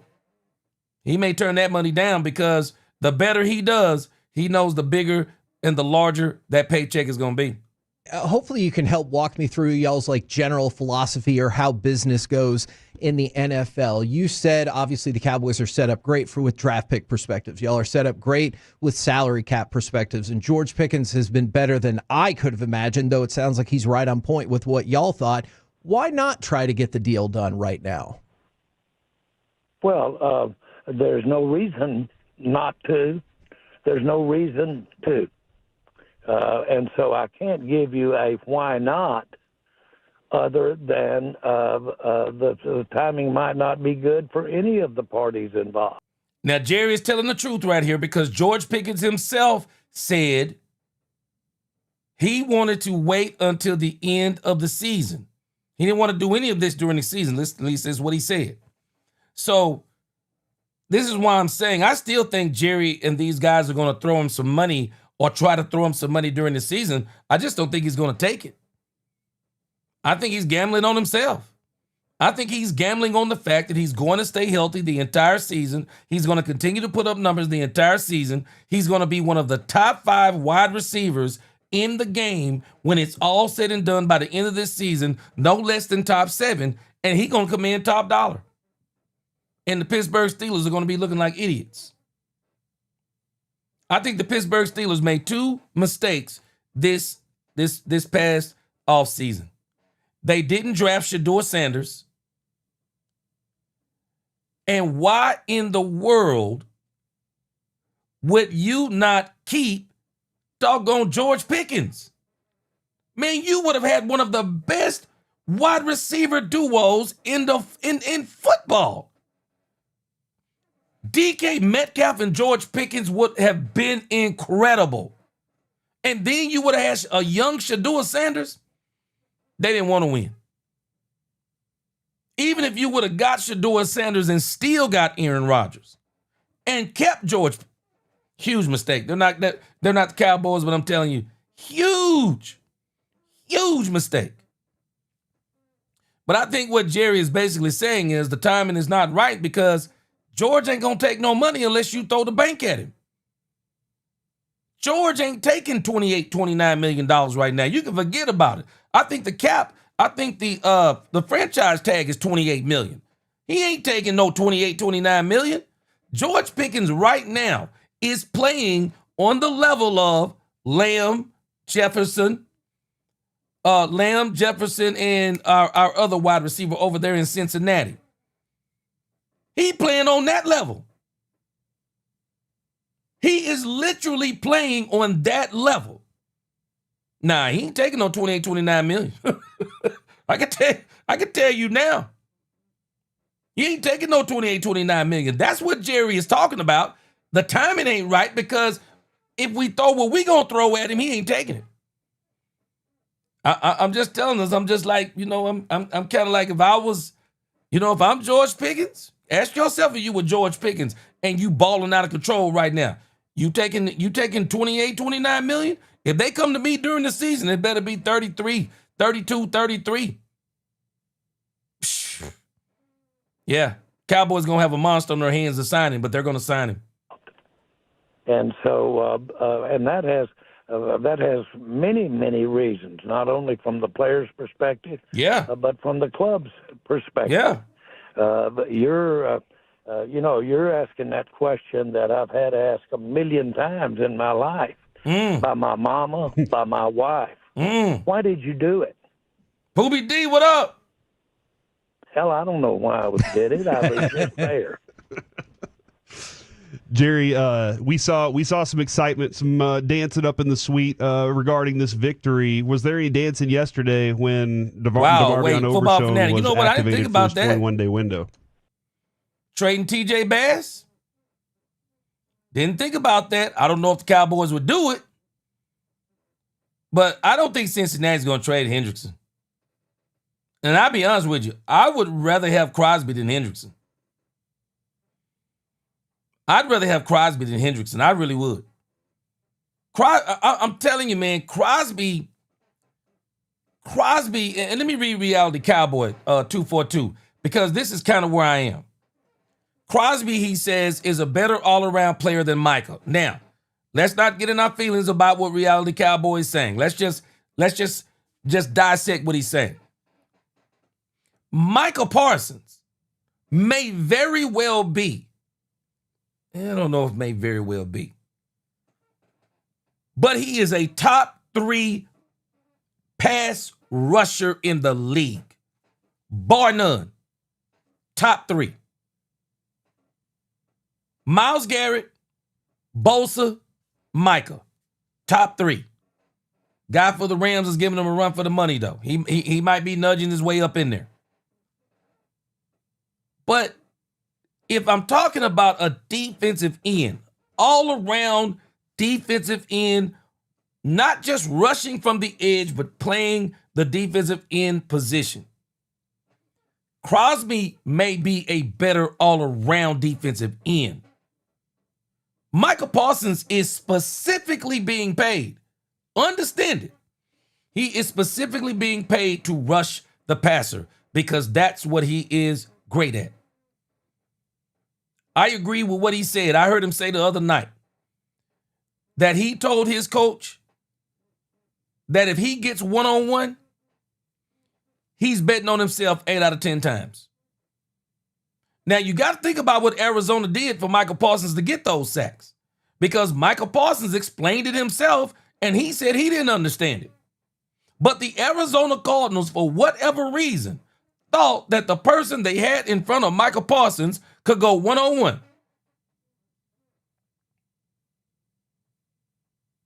Could go one-on-one with him. And it did not work out for him. It didn't work out for him. Michael Parsons had a day. And that's why even Michael Parsons said, if I'm not mistaken, even Michael Parsons said he didn't have his best day the way people said. He said it wasn't his best day. It's just how they lined up in front of him, and it was just dumb. So he took advantage of it. Lock and D, I agree with you. Mike Fisher is absolutely wrong sometimes. Absolutely wrong sometimes. Darren Posey said, we're being used to drive the price up. We don't trade for rumored players. Man, hey, let me tell you something. Y'all talking about the knee on Maxx Crosby. That might be, you know how the Cowboys do. They'll definitely go out and get them players with them bad knees. What y'all call them? Y'all made up the name, the ligament crew or whatever y'all was calling them. Man. Woo. But again, I think Reality Cowboy had mentioned the same thing I mentioned. I think Maxx Crosby fits. I don't think Jerry is necessarily saying that we're not going to go get a player. I think he's saying what he said. Whoever we get got to fit financially. What we're trying to do over the next 3 years. Maxx Crosby. Maxx Crosby, the money, I mean, it's a bargain. It's an absolute bargain. Jamalism. I forgot about old TJ Watt. He said Mike ain't better than TJ. Oh, man. Maybe not as an end, but boy, pass rushing, boy, Michael pretty good. Hey, man. Michael pretty good. I'm just telling you. Michael Parsons, hey, you catch him on a good day, he'll be that number one. He'll be the number one on a good day. Now, Michael can rush the pass, so I ain't going to take nothing away from him. I ain't gonna take nothing away from him when it come to rushing that doggone passer. Rushing that doggone passer. Woo! Yeah, Lisa, well, I saw the person talking about Dak Prescott. I'm just laughing. I'm just laughing because Dak Prescott is the number 1 quarterback in the league. I'm laughing. Mark Davis said Crosby just followed all the Cowboys on social. Yeah! Mark Davis just broke some news.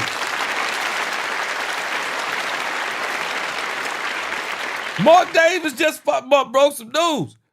Breaking news. Mark Davis said Crosby just followed all the Cowboys on social media. Yeah, they cooking something up. Boy, I hope it's true. I hope it's true. Man, I hope it's true. But again, if you listen to what Jerry said, Maxx Crosby fits the description he just gave. Maxx Crosby fits. The money is right because he is a bargain compared to that Michael Parsons contract. He's a bargain. I'd go get him. Hey, Pure Gaming. Man, Jerry fill himself go that way. Boy, you ain't lying.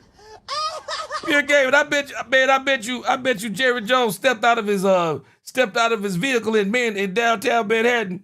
I bet he stepped out of his vehicle like John Travolta in Saturday Night Fever when he was walking down the sidewalk, boy. Boy, you can't tell Jerry Jones nothing, boy. Absolutely. We're all excited about him. We know what he's about. And can I tell you this? He and we have learned even more how special he is during his rehab work and his time away from it. Boy, that's a gut check. That's a mentality. It's a read on you by your teammates, your coaches, fans. It's a read on yourself in your mirror to work through a rehab process. Michael Irvin said it made his career when he went through his big-time rehab process on his knee. So it's a big thing there, and it really has us all excited to get him back on. Now, when we're talking about overshown, how much easier does it make life when the player's motivated and the player and the team are on the exact same page when it comes to your rehab? Okay, well, let me just say this. That is the way that it is 99% of the time, and I think that's the way it is 100% of the successful time. Anytime that's not on the same page, there's usually a little something else, loose end, dangling participle out here.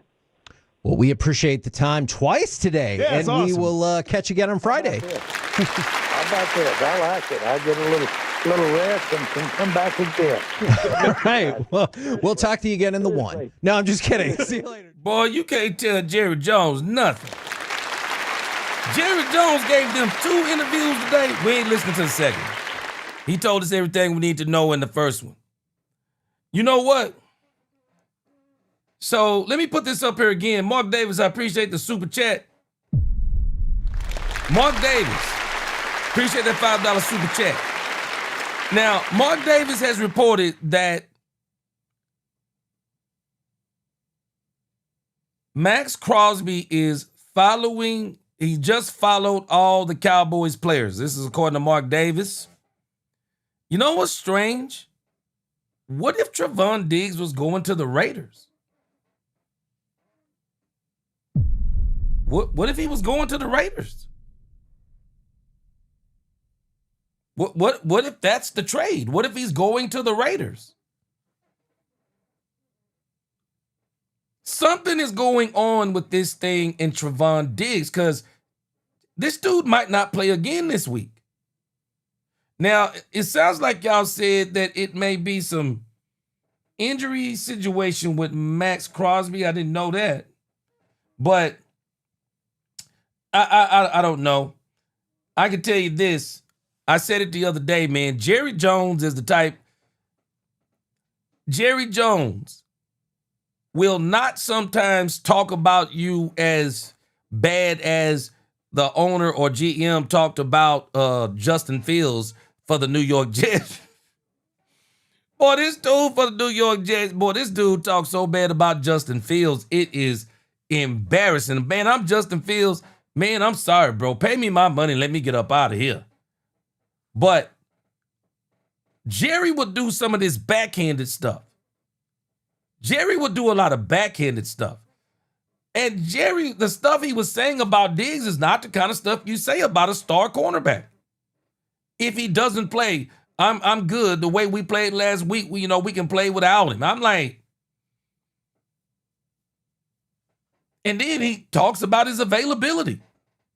Your best ability is availability. He basically said that Trevon Diggs, in the grand scheme of things, he hasn't done enough.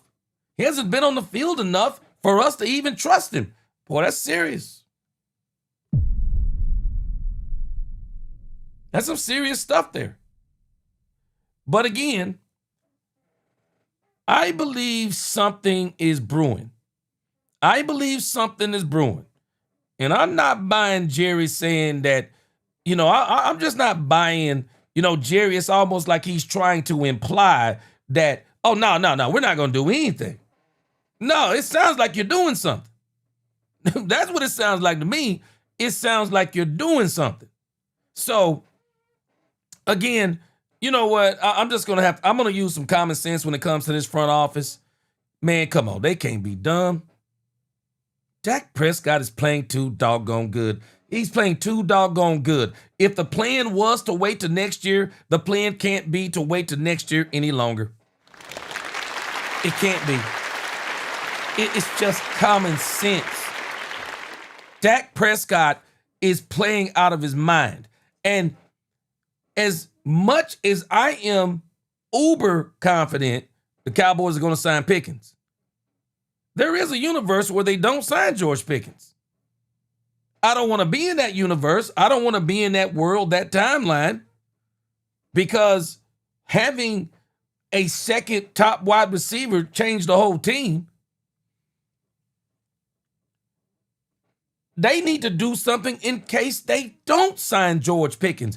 You need to even take advantage as much as you can of the George Pickens situation. Man, let me tell you, at the end of the day, nothing is promised. Nothing is promised at the end of the day. I think Dak Prescott is going to continue to play well, but nothing is promised.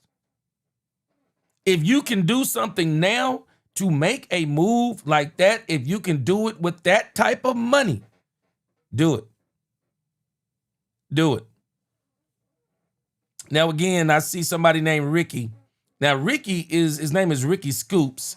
Ricky Scoops, I think, is the one that broke the news on George Pickens. Ricky Scoops says,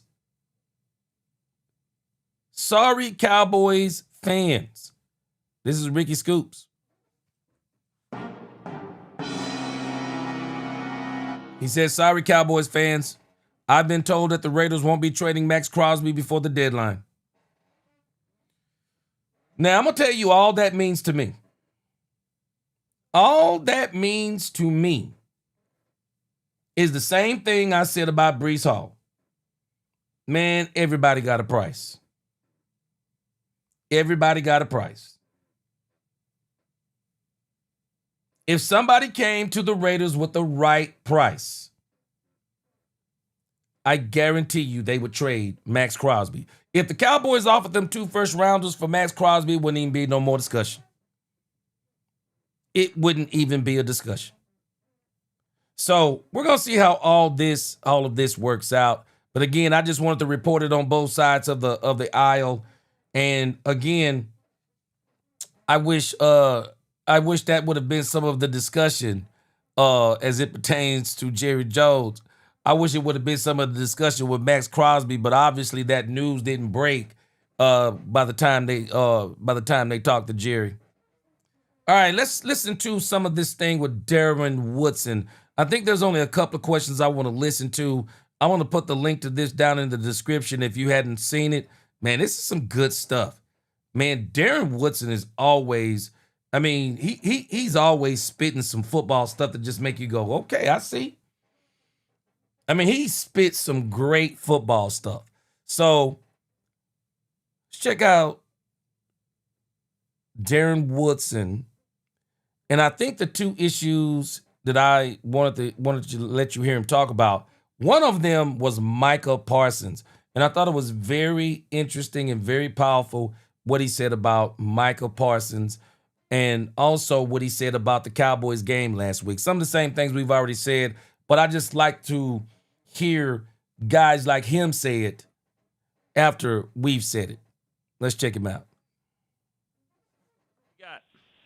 Yeah, okay. I know you guys talked about the defense, and Woody, as a forward player, I know when you look at the guys, you see how hard they're playing, and you're analyzing that. I truly believe with the help they got coming, do you see that spirit in them? Since you're a defensive guy, do you see that spirit of them coming together and really, truly, getting to that middle of the pack as a defense? I believe in them. I think they're going to be able to get to that point, and I see it. I see them coming together, and we got from Dak. So it's very exciting. I appreciate being a fan of you, man, and you guys have a good day. Thank you so much. Call us back, Charlie. I know we had to be quick, but it's good to hear from you. What do you think? They got the dog in them on defense? You look. I agree, Rayhan. Dak looks more focused this year. He does. Some great defensive teams, and talent it shows itself, right? So talent's got to pop in aggressiveness and knowing what you're doing. I don't know if they have the personnel just yet to be that dog that you're expecting, like a shutdown defense. That's probably not going to happen. Let's just be real about that. I mean, they're not going to be a shutdown defense. But can they maintain and not give up the big plays? I think this defense has those capabilities. But I think you got to give Eberflus some credit for. He's had a lot of criticism. He's had to deal with a team that's, a new system that's come in. The personnel's just getting to know his schemes. He hasn't implemented everything. They just came off the Zimmer's scheme. So there are some growing pains that are going along with this. And you just lost your best player on the defensive side of the ball. I haven't asked you about that one. Yeah, look, let's not forget. You just lost your best football player on the defensive ball, the guy who's made the most impact in the last 4 or 5 years, and now you're adjusting to all those things. So they're going to have to adjust to this. This is not an overnight situation. What do you think of the trade? It's been a while. I know, but look, still the first time we've had you on here. Look, he's a phenomenal football player. I just watched him Sunday night. And I thought, Arizona. God, against Arizona, he is probably the best pass rusher. I think he's the best pass rusher in football, hands down. Just one-on-one. He's phenomenal one-on-one. That the Cowboys, look, I felt like the Cowboys got down the road in these negotiations and something happened that turned them off, and I'm not sure what happened, and I still don't know. I do think that he's in a better place. He's happy in where he's at. The Cowboys are happy where they are, and they got picks for it. Now, I wish they would have got more. The trade partner was a little different. Yeah. I wish it would have been, the Carolina Panthers or something like that. But at the same time, I think both parties are happy now where they are. But I thought it was an okay trade. I mean, if for you, as a veteran, if you would have saw one of your. Yep. My same sentiments. Micah Parsons, I think he's somewhere, I keep saying this, I don't care what anyone says. Jerry Jones did this man a favor. He didn't trade him to the Cleveland Browns. He didn't trade him to the Jaguars. He didn't trade him to the Titans. He didn't trade him to the Jets, any of these bad teams. He traded him to the Green Bay Packers on a winning team that they were actually going to play. Jerry could have really did Michael Parsons wrong, but he didn't. And I totally agree, and many of you have already expressed this, the Cowboys nowhere near got enough for Michael Parsons. I'm going for what was his name? Miles Jack? I'm going for the Miles Jack deal at the very minimum. Nah, bro, you're giving me 4. You're giving me 4 picks. And a couple of players. I still say, regardless of what people say about Van Ness, I wish the Cowboys at least would have tried to get Van Ness in that deal. I at least wish they would have tried to get him in the deal. That would have been great. But nevertheless, it is what it is. And the deal is done. And I don't think we're going to see at least another 3, this year and 2 more years, who won on that deal. Because even if the Green Bay Packers get to the Super Bowl this year, which I don't think they are, but if the Cowboys go next year, then you still don't get to say who won the deal. You still don't get to say who won it. So I think it's going to be some years before we really know who won it.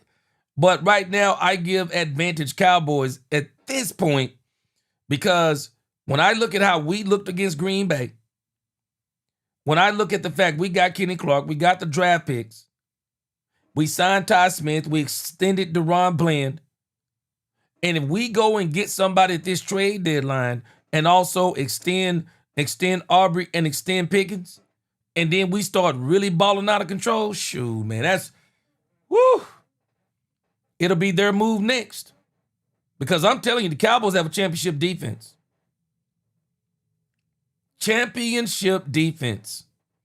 I just wonder if Michael Parsons even looks at this offense right now and go, I mean, not a championship defense, they have a championship offense, excuse me. I wonder if Michael Parsons actually looks at this offense now and go, wow. If I was on that team with James Houston, Jadeveon Clowney, Donovan Ezeraku, and if we could have found a way to get Kenny Clark, also Diggy Zua, boy, that would have been hard to do. That would have been hard to deal with. It really would have been hard to deal with for a lot of teams. But anyway, he's gone. He's in Green Bay. I'm happy for Michael Parsons. I hope him all the success in the world except every time he played Dallas. Only time I want him to fail is when he plays Dallas. When he plays everybody else, have a great game. Have a great game because I do believe we're going to get that Super Bowl. And I believe it's going to be next year, no later than 2027, but I think it's going to be next year. But if we mess around and get the players that we need with the way we're playing right now, I think the NFC is primed for the Cowboys to run right through it if they can get a defense. They can run right through it. No problems. They can run right through it. Alicia says, gee, I don't want a picking-less universe either. Say it isn't so. Me neither. And I don't think it's going to happen. Don't you worry, Alicia. They're going to do everything short of moving heaven and earth to sign George Pickens. They're signing George Pickens. They're signing George Pickens. There's no doubt about it. All roads have always led to George Pickens because to trade Michael Parsons and not sign George Pickens, it is a failure. It's a failure. They have to sign George Pickens, and I think they will. Teammates laying down on the table in the middle of a preseason game. No, that's a problem. Yeah. There were a lot of those problems, right? So I know there were some incidents that probably took place behind the scenes. Yeah.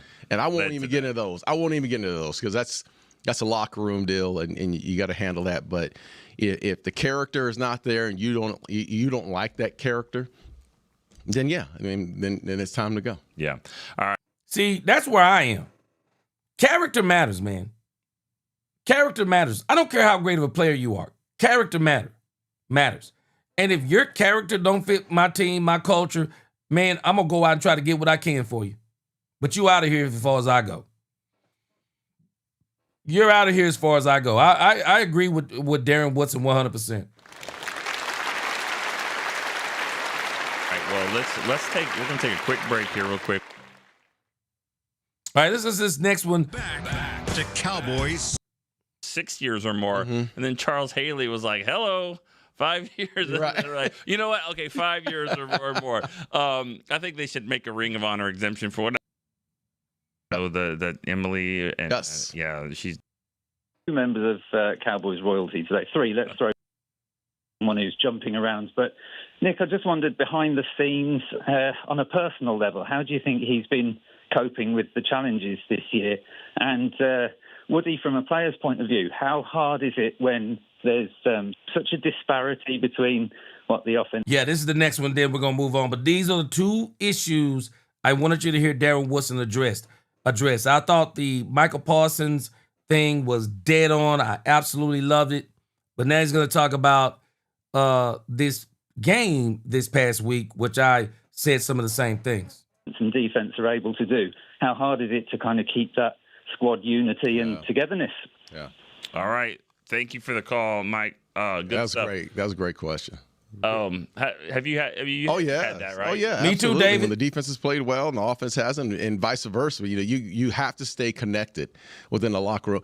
It's obvious that there's going to be some issues, like when the defense is playing or the offense is playing the way they're playing right now, and the defense can't carry its weight. You'll see a lot of hems and haws on the sideline, and we gave them the first down. We can't get on the field as an offense. We're giving up these big plays. We always got to match. You get a lot of that going on. We're people. We're no different. It's just a microcosm of society, right? So you got to handle that. The leaders really have to stand up in these situations. The leaders have to, in that locker room, have to diffuse that. Guys like Dak are going to have to diffuse any of those situations. And I heard after the game what Dak said. They asked him a direct question about the defense and how they played, and he jumped right on it, man. He said, man, we're cheering those guys on. They're our teammates. That he said all the right things, and that's the way you have to act, because you're going to have some situations. There's going to be some animosity there. They have diffused it for now, but again, this happens both ways now. We can look here in the next few weeks and watch an offense who puts up 6 points and a defense who plays shutdown, defense. So it'll go back and forth. Especially with the weather turning, and sometimes there'll be some games with cold weather that you all of a sudden it's just tougher to move the ball. Yeah. So, all right, let's go to Michael in Bowling Green, Kentucky. Michael, what's up? Oh Lord, I'm talking to an NFL legend here. Hey, what's going on, Mike? Cowboys legend. Yeah, let's should already be a Hall of Famer. What do you got, Mike? I just got one quick question because I know people are dying to get on. The Cowboys, against Washington, they played a lot of man and blitzed a lot more than they have. Do you think that was designed for that game, or do you think that would continue? Yeah, this is the one I wanted y'all to hear. Good question. I think it depends on the personnel. Honestly, look, you saw the I want to call them the Redskins, but you saw the Commanders, and they were depleted at the wide receiver position. So if you feel like you have a good matchups, and you like your corners match up against their guys in one-on-one situation, that's a game time, not a game time decision, but it's like a game plan decision to say, okay, yeah, they don't have a guy that can really hurt us in these situations. Now you play this week. Who do they have this week? Yeah, Denver with Portland, with Sutton. Yeah, on the outside, that's going to be a different game. Do you need your guys one-on-one with a Sutton out there? And I think Eberflus is going to have to. He's going to have his hands full again this week as far as what kind of game plan. They were very good this week when they kept it simple. We used to call it keeping it simple, stupid. You go play man to man. Everybody in the world knows how to play one-on-one, man to man, and that's keeping it simple, stupid. But they did bring some pressure behind it for the first time, and I really enjoyed to see them, put those corners out there on the edge by themselves one-on-one and get some pressure on the quarterback. We talk about the fact of you don't have Micah. We know that. That's it. That's what I was talking about, guys. That was what I was talking about. That was a great interview because you think about, we said the same thing. Brian Schottenheimer said it. I said it. Some of us have said it. You think about the Washington Commanders game. It was a great game, but we have to understand Matt Eberflus could actually do what he did this past week because of how bad the Washington Commanders were hurting at the receiver position. But when they go against the Denver Broncos, they're not going to be able to do as much man. Now, they don't need to drop back down to 90% zone. I say you're just going to have to go out swinging and still need to probably be in that 25 to 35% range of not only going man, but also blitzing the quarterback. So, because it ain't going to do you no good to not play aggressive against Sean Payton, because he's going to still hit you with all kinds of great plays. So you might as well go out swinging with Sean Payton. So you might as well come out and say, we're going to be willing to take some chances to win this game, because on the road, you think about it home, it's 40-plus points. But on the road, I mean, what have we had? 37, we've had 14, we've had 27. So on the road, Cowboys have looked a little bit different. They've looked a little bit different. So they're going to have to continue what they did this week and build on it, but they won't be able to do as much of it as they did, but they still need to be aggressive. Marlon Gonzalez Martinez, he said, appreciate that super chat. He says, you face 3 problems for Crosby. The money. I think the money is easy. The money is easy. I mean, that contract that Crosby got, he was one of the first ones, if not the first one that got paid of the edge rushers. So he didn't get that big time money, Marlon, like the rest of them got. The money, they already showed it. The money is easy for the Cowboys.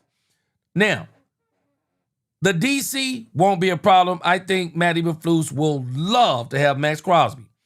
I think the biggest problem is your second one, convincing the Raiders front office. And I don't think it'll be hard to convince the Raiders front office to trade Maxx Crosby. The Raiders look terrible right now. But they want you to give up 2 twos. That's what Muse was talking about earlier. They want you to give up 2 twos.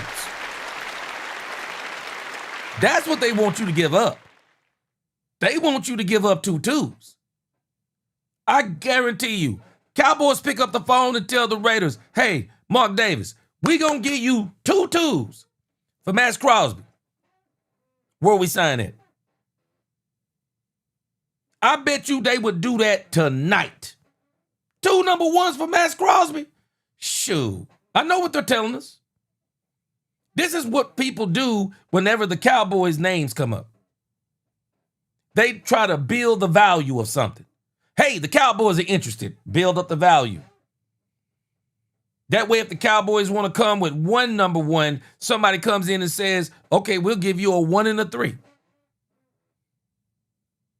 Cowboys say, we'll give you a 1 and a 3, a 1 this year, a 1 in 26 and a 3 in 27. Somebody comes back and says, okay, we'll give you a 1 in 26 and a 2 in 27. This is what people do to the Cowboys. We'll see how this is going to go. But in everything that Jerry Jones described, that sounds like Maxx Crosby to me. The issue is, Marlon, will we be able to get, what do the Raiders want compensation-wise? What do they want? Because right now, they need a quarterback bad. They need a quarterback bad.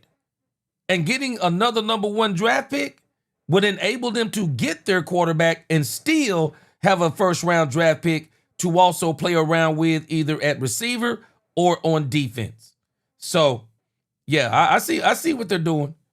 Now, I believe there's been some conversation. I absolutely believe there is some serious conversation going on. JL Channel 9777 says, who is more of an impact player, Parsons or Crosby? I say Crosby because he is a run stopper and gets sacks. Crosby also gets sacks that stops drives. Yeah. Now, if you ask me who's the overall best pass rushers, hands down, Michael Parsons. But if you ask me about the overall defensive end, and that's the part we have to understand, no knock on Michael Parsons. He's just not a defensive end. He's just not a defensive end. So when you think along that level, on that level, Crosby is the exact kind of player Cowboys need. Boy, you match this dude up with Jadeveon Clowney. Oh, boy. Man, you talking about a monster edge, monster edges. And both of them are good in the run game. Man, you talking about a great edge duo, great defensive end duo. Hey, man, we're gonna just keep praying about this with the Cowboys. Hopefully, where there's a little bit of smoke, there's also a lot of fire. Yeah, Rayhan067, he said Max fits G, and when he commits to Dallas, well, yes, sir. And Jerry confirming the trade. I agree, he fits. He absolutely fits. He fits the description that Jerry talked about. Now, we just got to see what in the world, we just got to see what in the world the Raiders are wanting. Because everything else, I think, is good to go. But the Cowboys ain't giving them those 2. They ain't giving them 2 number 1s. Reality Cowboys says, why is Darren Woodson not in the Hall of Fame? Man, you and me both answering that question. Bruce S., not Bruce Wayne. What's going on? Bruce says, still nervous over our quarterback 2 situation. No Flacco. Bruce, I ain't even going to think about it. I ain't even going to think about that quarterback 2. Hey, as long as Dak stay healthy, I ain't worried about it. I ain't worried about it. I said this was my wish at the beginning of the season. All this talk about Joe Milton, when the season start, I don't want to hear Joe Milton's name again. And that's what it's been so far. So just keep on praying for Dak Prescott that he stays healthy. All right, couple of more sections to go. This one is a quick one. Man, let me tell y'all something. Let me tell y'all something.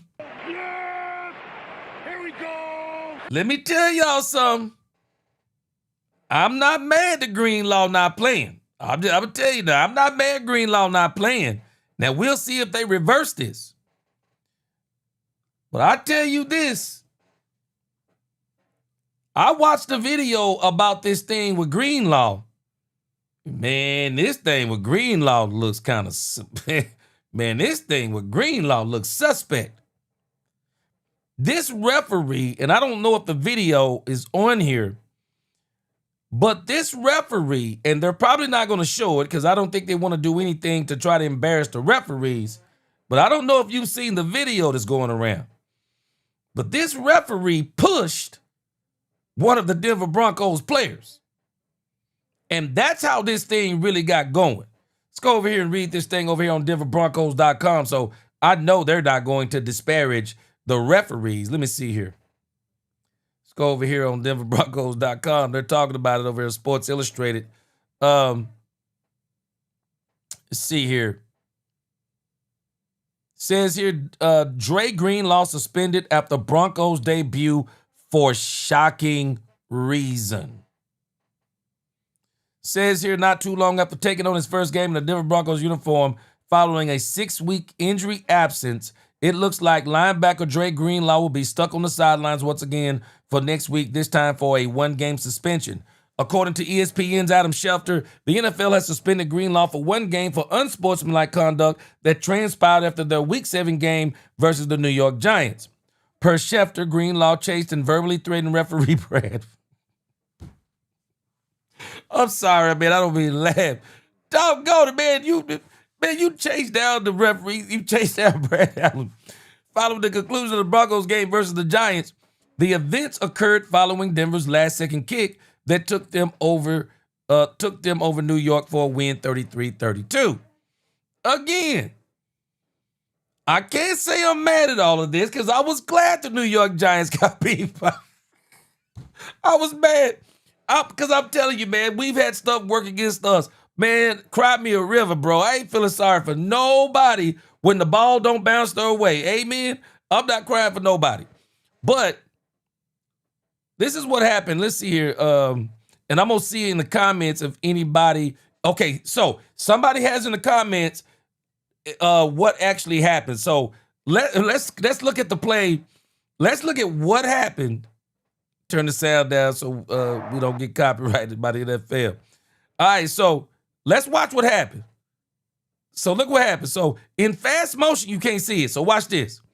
So the Denver Broncos, they get the walk-off field goal. Everybody's running and celebrating it. You see that referee right here? Now, did you see that? I don't know if you saw it, but somebody's got it in slow motion, but I'm going to show you again in fast motion. I don't know if y'all seen this. Now watch this referee. Now watch how he pushes. Look.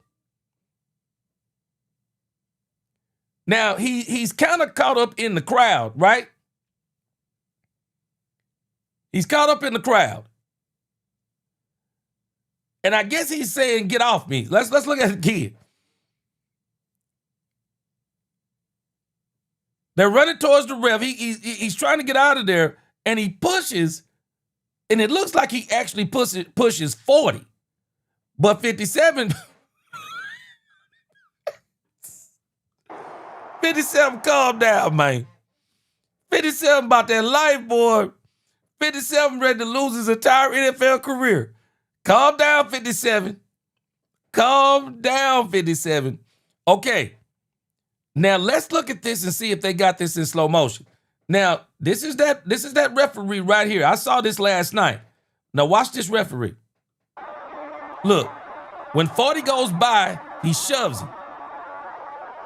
And 40 turns and looks at him, and 57 obviously saw it. 40 went on about his business, but 57 was about that business. Stop it, 57, bro. You can't lose your career over stuff like this, bro. It would have been better to file a complaint against the referee with the league or something rather than doing this. And he's already saying what he got to say, but he literally chases the man down. Hey, cry me a river. Cry me a river. It is what it is. But he will not be playing against the Cowboys this coming Sunday. And I'll tell you this. What did I tell you about winning the championship? You need skill, you need health, and you need luck. Go look at championship teams' runs. You'll be surprised that within those championship teams' runs, that there was some team that they went against that wasn't at full power. Didn't have all their players. Massive injuries. Well, it is what it is. It ain't like you can't play you can't play the game because somebody's missing their players. You still play them. You still. It's their it is what it is.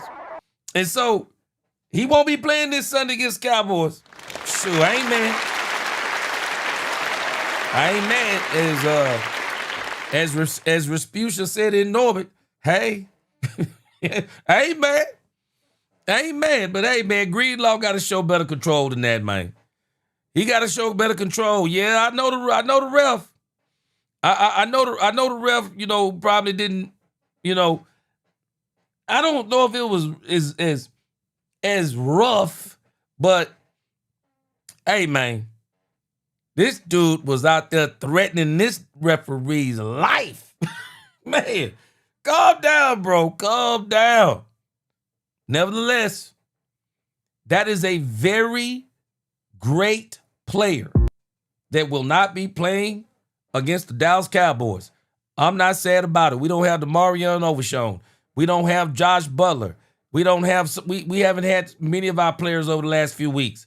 I ain't crying about nobody missing players. Amen, y'all. I ain't crying about nobody missing players. But man, when I saw that, I said, wow. This dude is about to miss a game. He's about to miss a game over foolishness. Like I said, you can see where the referee got a little shove in there. And you know what? I guess he's just trying to kind of push him off of him. But, I do think the NFL needs to reprimand him, though. They need to reprimand that ref, too. Hey, bro, you don't do that. Timothy Govin, appreciate that super chat. Man, he said Gilmore, Kendricks, Crosby, Super Bowl. Hey, I'd love for us to still. I know Gilly ain't got it like he used to, but I would still love for the Cowboys to go get Stephon Gilmore. I would still love for him to get Gilmore. Hey, Timothy Govin, I thought Kendricks played well last year. I'm actually surprised he's still on them streets. I'm surprised he's still on them football streets, man. Maybe the Cowboys will go pick him up. Maybe they'll go pick him up. Especially if they trade some of these players out of here. Man, I'm telling you, man, the Cowboys got some trade candidates. Damone Clark. Cowboys should be trying to move Damone Clark. See if there's somebody that wants him. Try to move Sam Williams. See if there's somebody that wants him. Clear some space and then go out here and get a guy like Kendricks. I mean, he couldn't hurt. He definitely couldn't hurt. All right, so our last section of the day is back to 105.3 The Fan. And they're talking about the drama and injuries and all kinds of things going on with the Cowboys. So let's roll with this, and then we're going to get some comments. Then we're going to be out of here for the night. Man, I appreciate y'all rocking with me tonight on Let's Talk Cowboys, man. We had almost 900. I think we did have 900 at once upon a time. We still at 773 right now. Some of y'all can't hit that like button because y'all on Twitter. Y'all can't hit it. But everybody who's on YouTube, please hit that like button. We only have 255 likes and there are still 775 eyeballs up in here. Man, y'all hit that like button for your boy. And if you see that hype button, hit that hype button too. Hit that hype button. All right. Let's rock with our last section for the night, and that is 105.3 The Fan. Talking about things going on inside the Star. Let's roll it.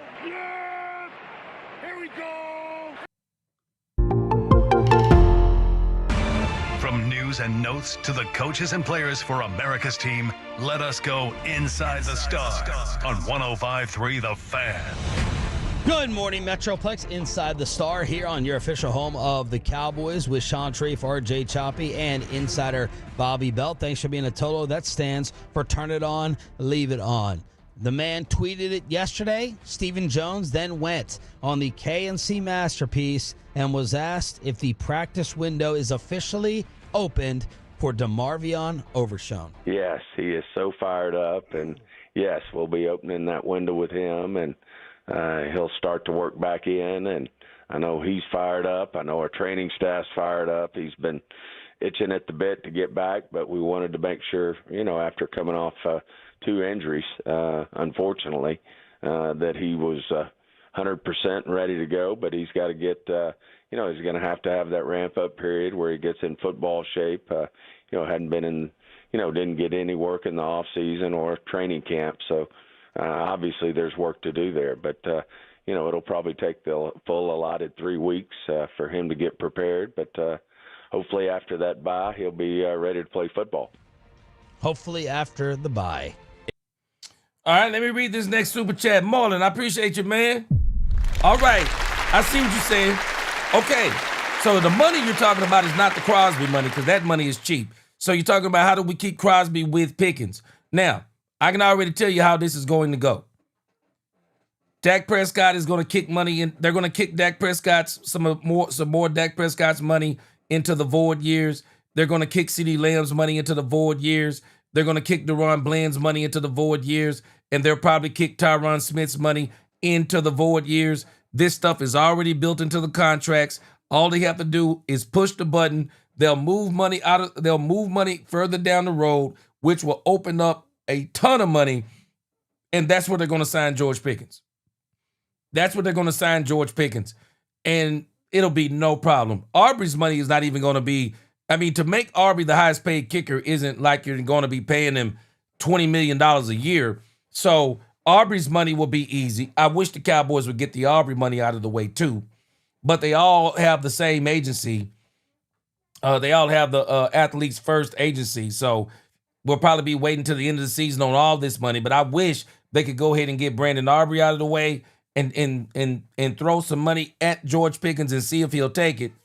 But yeah, the money part, Marlon, easy peasy for the Cowboys, easy peasy. Yeah, look, they've got a history of being overly optimistic about injuries in a way that then doesn't play out the way you expect. We'll be talking about one of those examples here in a second. But last year, Deron Bland or other guys that they've talked about before, where it's like, well, we expect him back in 4 weeks, and it's always like 6, or there's something that they get a little more optimistic. I think. Jay Recruiter, I agree. They get excited about the idea of getting somebody back. This is one of the times where they've apparently been able to get the timeline back, because I thought last year when he went down and shredded essentially every ligament in his knee, and it was a second year in a row, I was like, there's no way he plays next year. He can't. Keep in mind with DeMarvion Overshown, he didn't have the kind of damage that you normally get in that injury.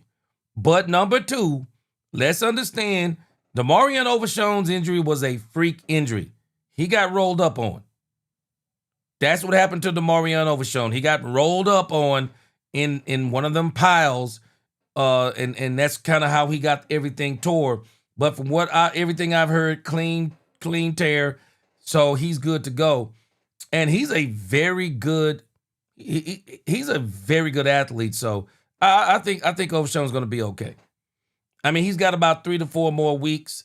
I would have liked for him to stay out the whole season, if you ask me.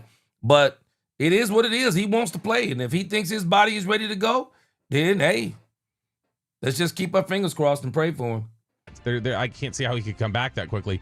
He'll be back. Now the question will just be how effective is he and how much of the same player can he be? Because that's 2 serious knee injuries back-to-back years, and how sustainable is it to be able to keep him healthy in the future? Savone Ravel will have his practice window opened tomorrow. Nick Harris reporting, briefly caught up with Ravel in the locker room. He's about as happy as he's been since arriving in Dallas. Said he completely trusts the knee and is ready to get out there. And Bobby, you have my brain now in knots over this issue. Yeah, so the way I look at this is I don't think you can. This is a redshirt year for Ravel still, I think. Like, you know how you can get a freshman who will play, but it's like he plays enough to maintain his eligibility because he's not playing enough and he's not active enough. Less than 4 games, right? That feels like the kind of thing that we're gonna have with Ravel. I think Ravel will get ramped up. I think he'll be on the roster. He may pop up in a game. We'll see him practice. He may even play a little bit. I don't think that we're considering this year his rookie year. I think 2026 is going to be his rookie year because I think most of the time he's just going to kind of be on the shelf. He was already kind of a raw player who's still coming along and learning at East Carolina before he got hurt. This clearly was a significant injury that took 12-month recovery or 13-month recovery, whatever it was now. And I think that for them, they don't want to. I don't think they want to push it too much with him. And so I think that we're really going to see him kind of debut next year, and this year's going to be about getting his feet wet. I also don't have a problem with taking it slow with a Keep thinking that, Bobby Belt. The Cowboys are counting this dude as a part of the help that they have on the way. They're going to ramp up. They're not only going to ramp up Savone Revel Jr. No, they're going to play Savone Revel Jr. You watch what I tell you. Lolly, God bless you. Appreciate that $49.99 super chat. Appreciate you. Appreciate you, Lolly. Lolly says appreciate you, G. We them boys. Appreciate you. Appreciate you. Definitely gonna put that towards the channel. Appreciate you. First round pick, you want them to be impact players year one. Second round pick would be nice. Anything beyond that, year one, I don't think I'm expecting a ton out of them in year one. So you are expecting Overshown to play games this year and Ravel not? I expect that Ravel will show up in games. I don't expect that Ravel will be anything. He won't be any more active than whoever the last corner on the roster ever is. That's what my anticipation is that he will pop up in games.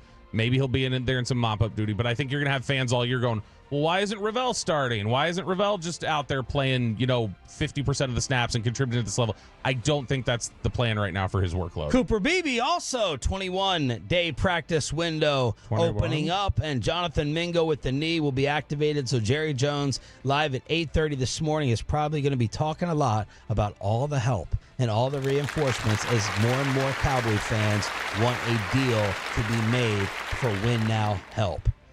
This is the thing that he keeps pointing to. He keeps pointing to, we're going to get some guys back and they're going to get healthy, and that's great. It's just a matter of Jerome Miller said, believe the opposite of what Jerry says. You're putting so much pressure onto Marvin Overshown right now. We're getting Micah and Dion back. Yeah. There's so much reinforcement. There's so much pressure being put on him, and look, I don't doubt that he's somebody who can handle the pressure. But he doesn't seem to have an issue with that. But it's Jerry, by the way, putting the pressure. Right. I don't think Schottenheimer would do the same thing. It's such high. I disagree with these guys on this. I don't think Jerry's putting any pressure on Demarion Overshown. Jerry just knows what Demarion Overshown is. I don't think he's putting any pressure on Savone Revel Jr. He's a 3rd-round pick. They got him to play this year. They didn't get him to play next year. They got him to play this year. That's what they got him for. And so hey, you call it what you want to. Jerry want this man out there on the field. Hey, it is what it is.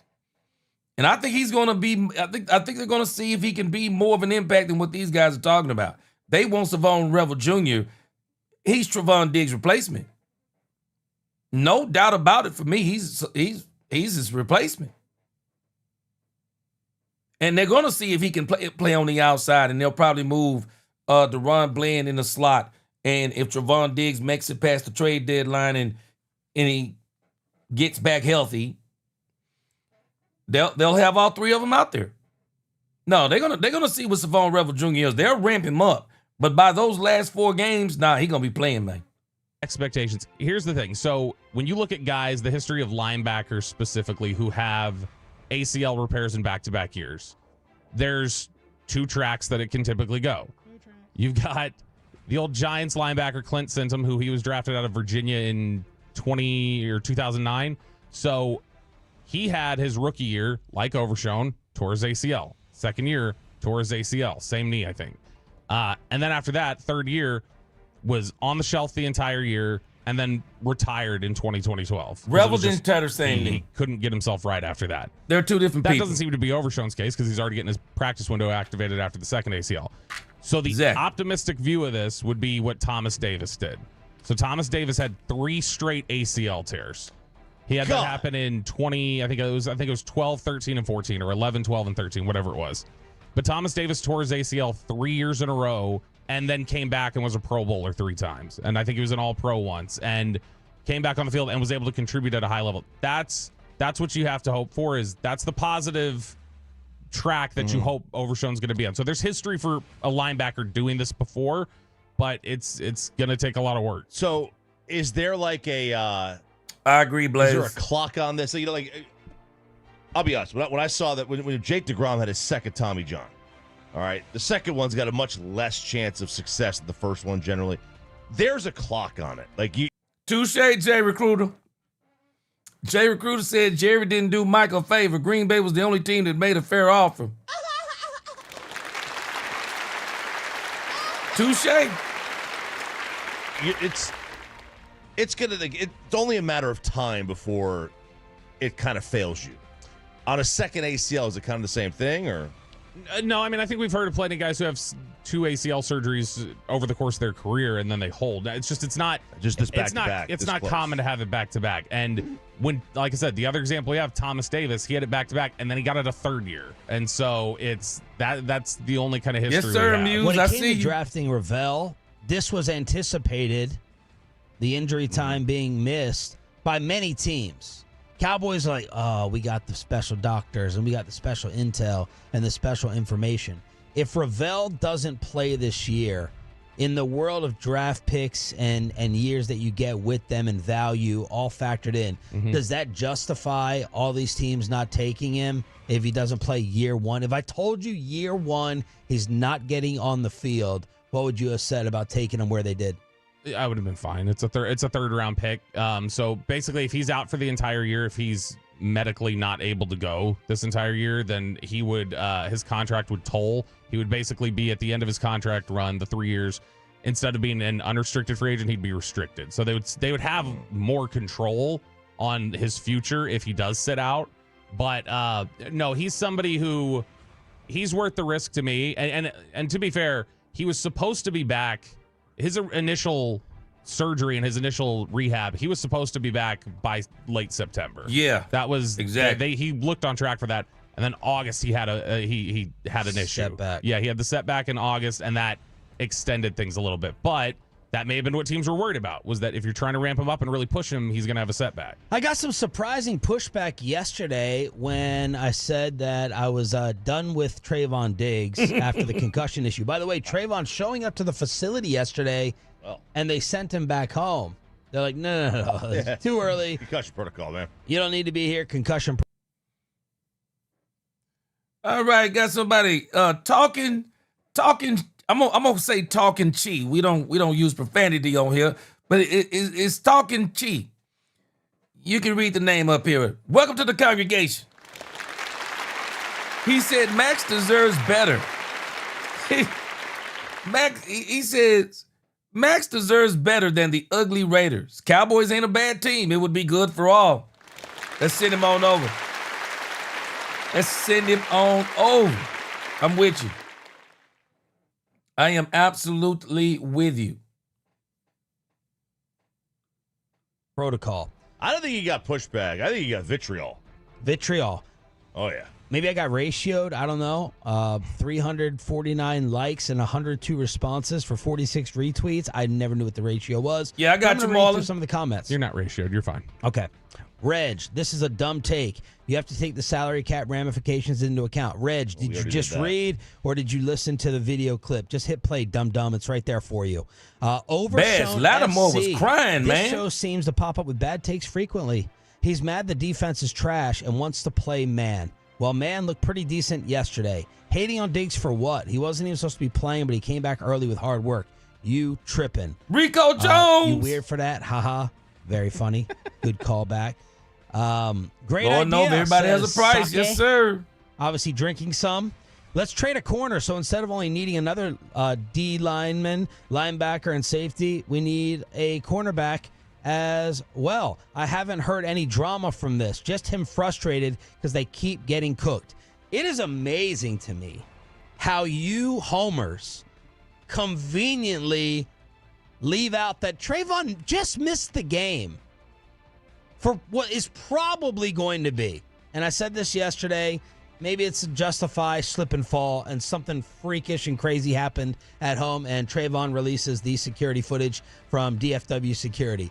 They just played one of their top 2 defensive games without him, and you're still on here glazing, as the kids, I guess, would call it. They do call it. That's amazing to me. If they would have lost and their third and fourth corner is sitting there getting torched and getting picked on, you would be the first ones crying and first ones pointing at him. Maybe Trayvon was in your DMs as well, and you think you guys are going to become best buddies. But the Trayvon Diggs defense was really, really surprising to me after putting that out there. Man, people love Trayvon I had Diggs. no idea that there was this aggressive Are you kidding me? You guys ever been around this town before with how they I've been treat around this town. superstars? Are you kidding Rico me? Jones, I Diggs agree. has been down at the very bottom. doesn't matter. No.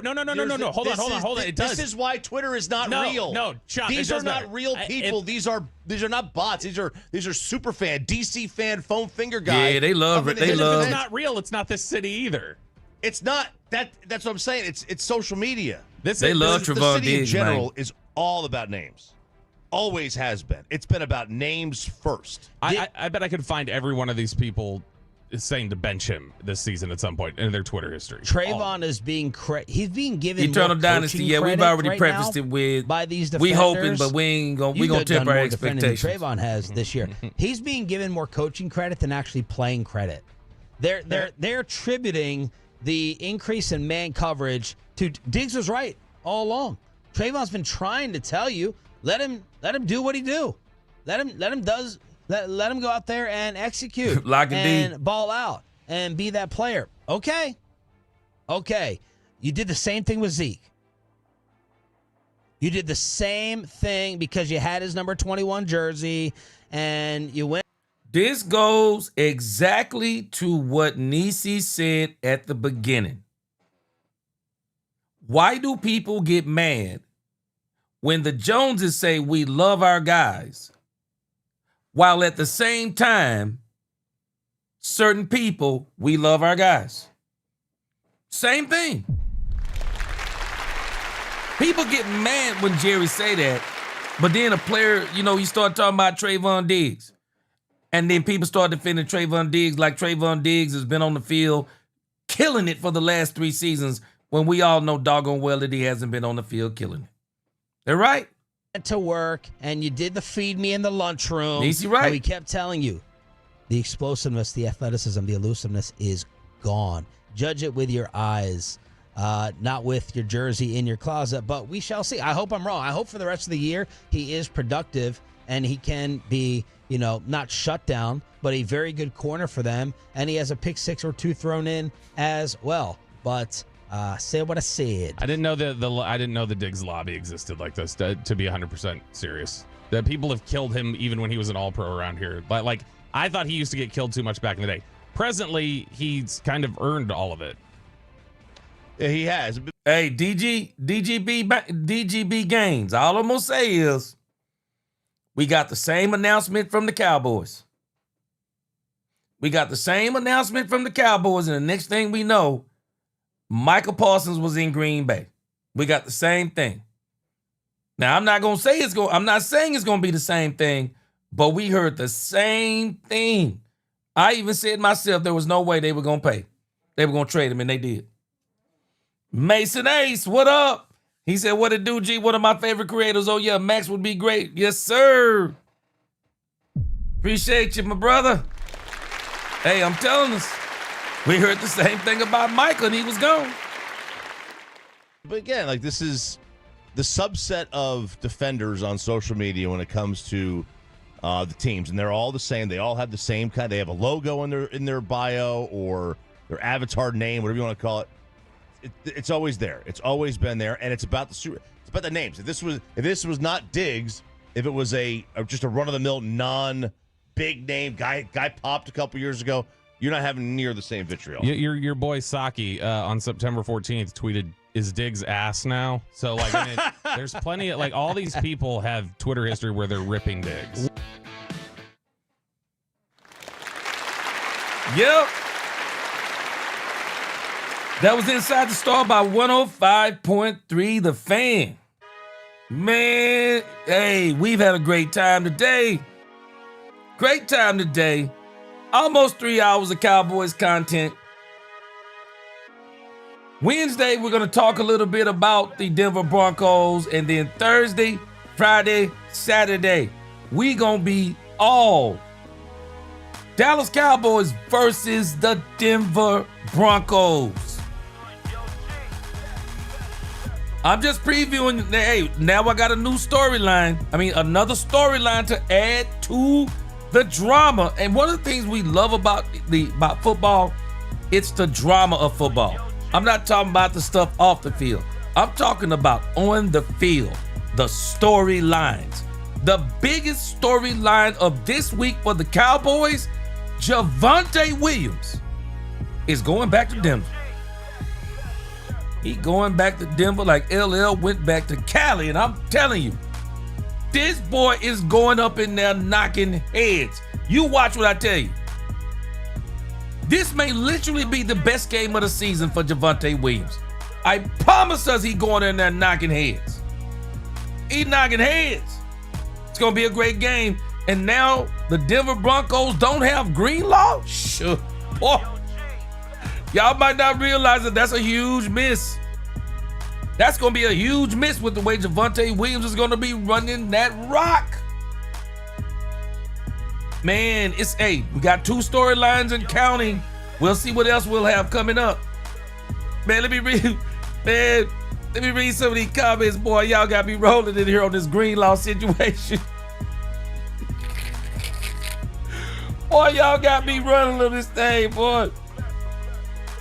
Rose, he said Greenlaw think he mean.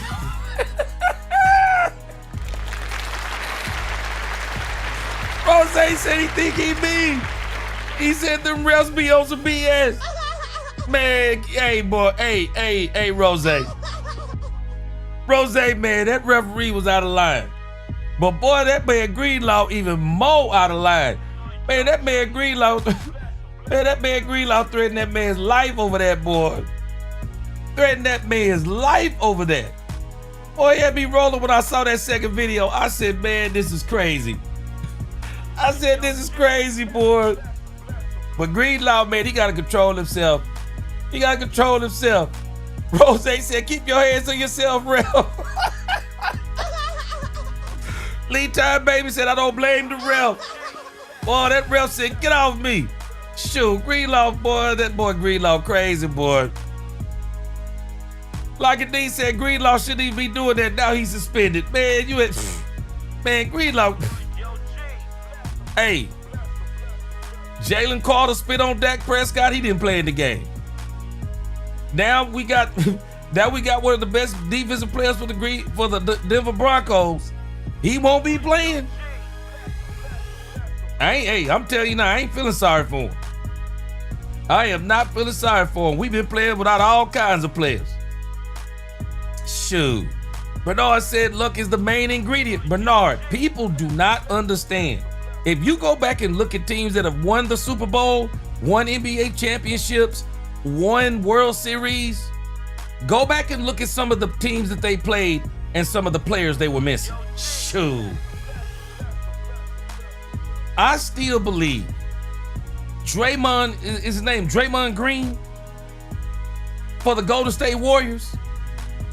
I still think that when he got suspended, when the Golden State Warriors were up 3-1 and that dude got suspended, it flipped the entire series. It flipped the entire series. Man, hey, go through and look at teams who have won championships. It happened last year. The Detroit Lions were decimated with injuries on defense. How else could Washington have gotten to the NFC Championship game? I'm telling this, man, you need luck too. You need luck. And hey, Cowboys, this is luck. I'm not even tripping. Greenlaw not playing. Hey, I ain't mad. I am not mad. Rod Hanna said, hey, G, if we come out timid on defense, it's going to be a long day. But if we play with some attitude, we will win. Rod Hanna, I'm telling us. Javonte Williams is about to put the Cowboys on his back this week. Javonte Williams gonna put this team on his back. Them boys gonna ball. Calvin Richards said word just came in, Raiders will not be trading Crosby. Okay. We got the same word on Michael Parsons. I'm gonna keep hope alive. Until November the 4th, I'm gonna keep hope alive. Maxx Crosby. The money fits. I'm telling us, the money fits. The money fits. The criteria that Jerry listed, they fit. I'm just gonna. We're gonna see what happened by November 4th. They're gonna be here. Y'all already know how fast time is going, so we're gonna see what it do. See, hey, Bass, he said want to see some changes because if we don't pan out, we can say we tried. Hey, see, Bass, you know my motto. I'm not going out like no sucker. Not going out like no sucker. I'm going down swinging, man. I'm telling you. Rico Jones, I agree with you. I hope they don't rush him back. But I think he's rushing himself back. And we've seen where the Cowboys sometimes rush some of these players back and then there's a setback. So we're going to see how it go. We're going to see how it go. But man, I'm excited.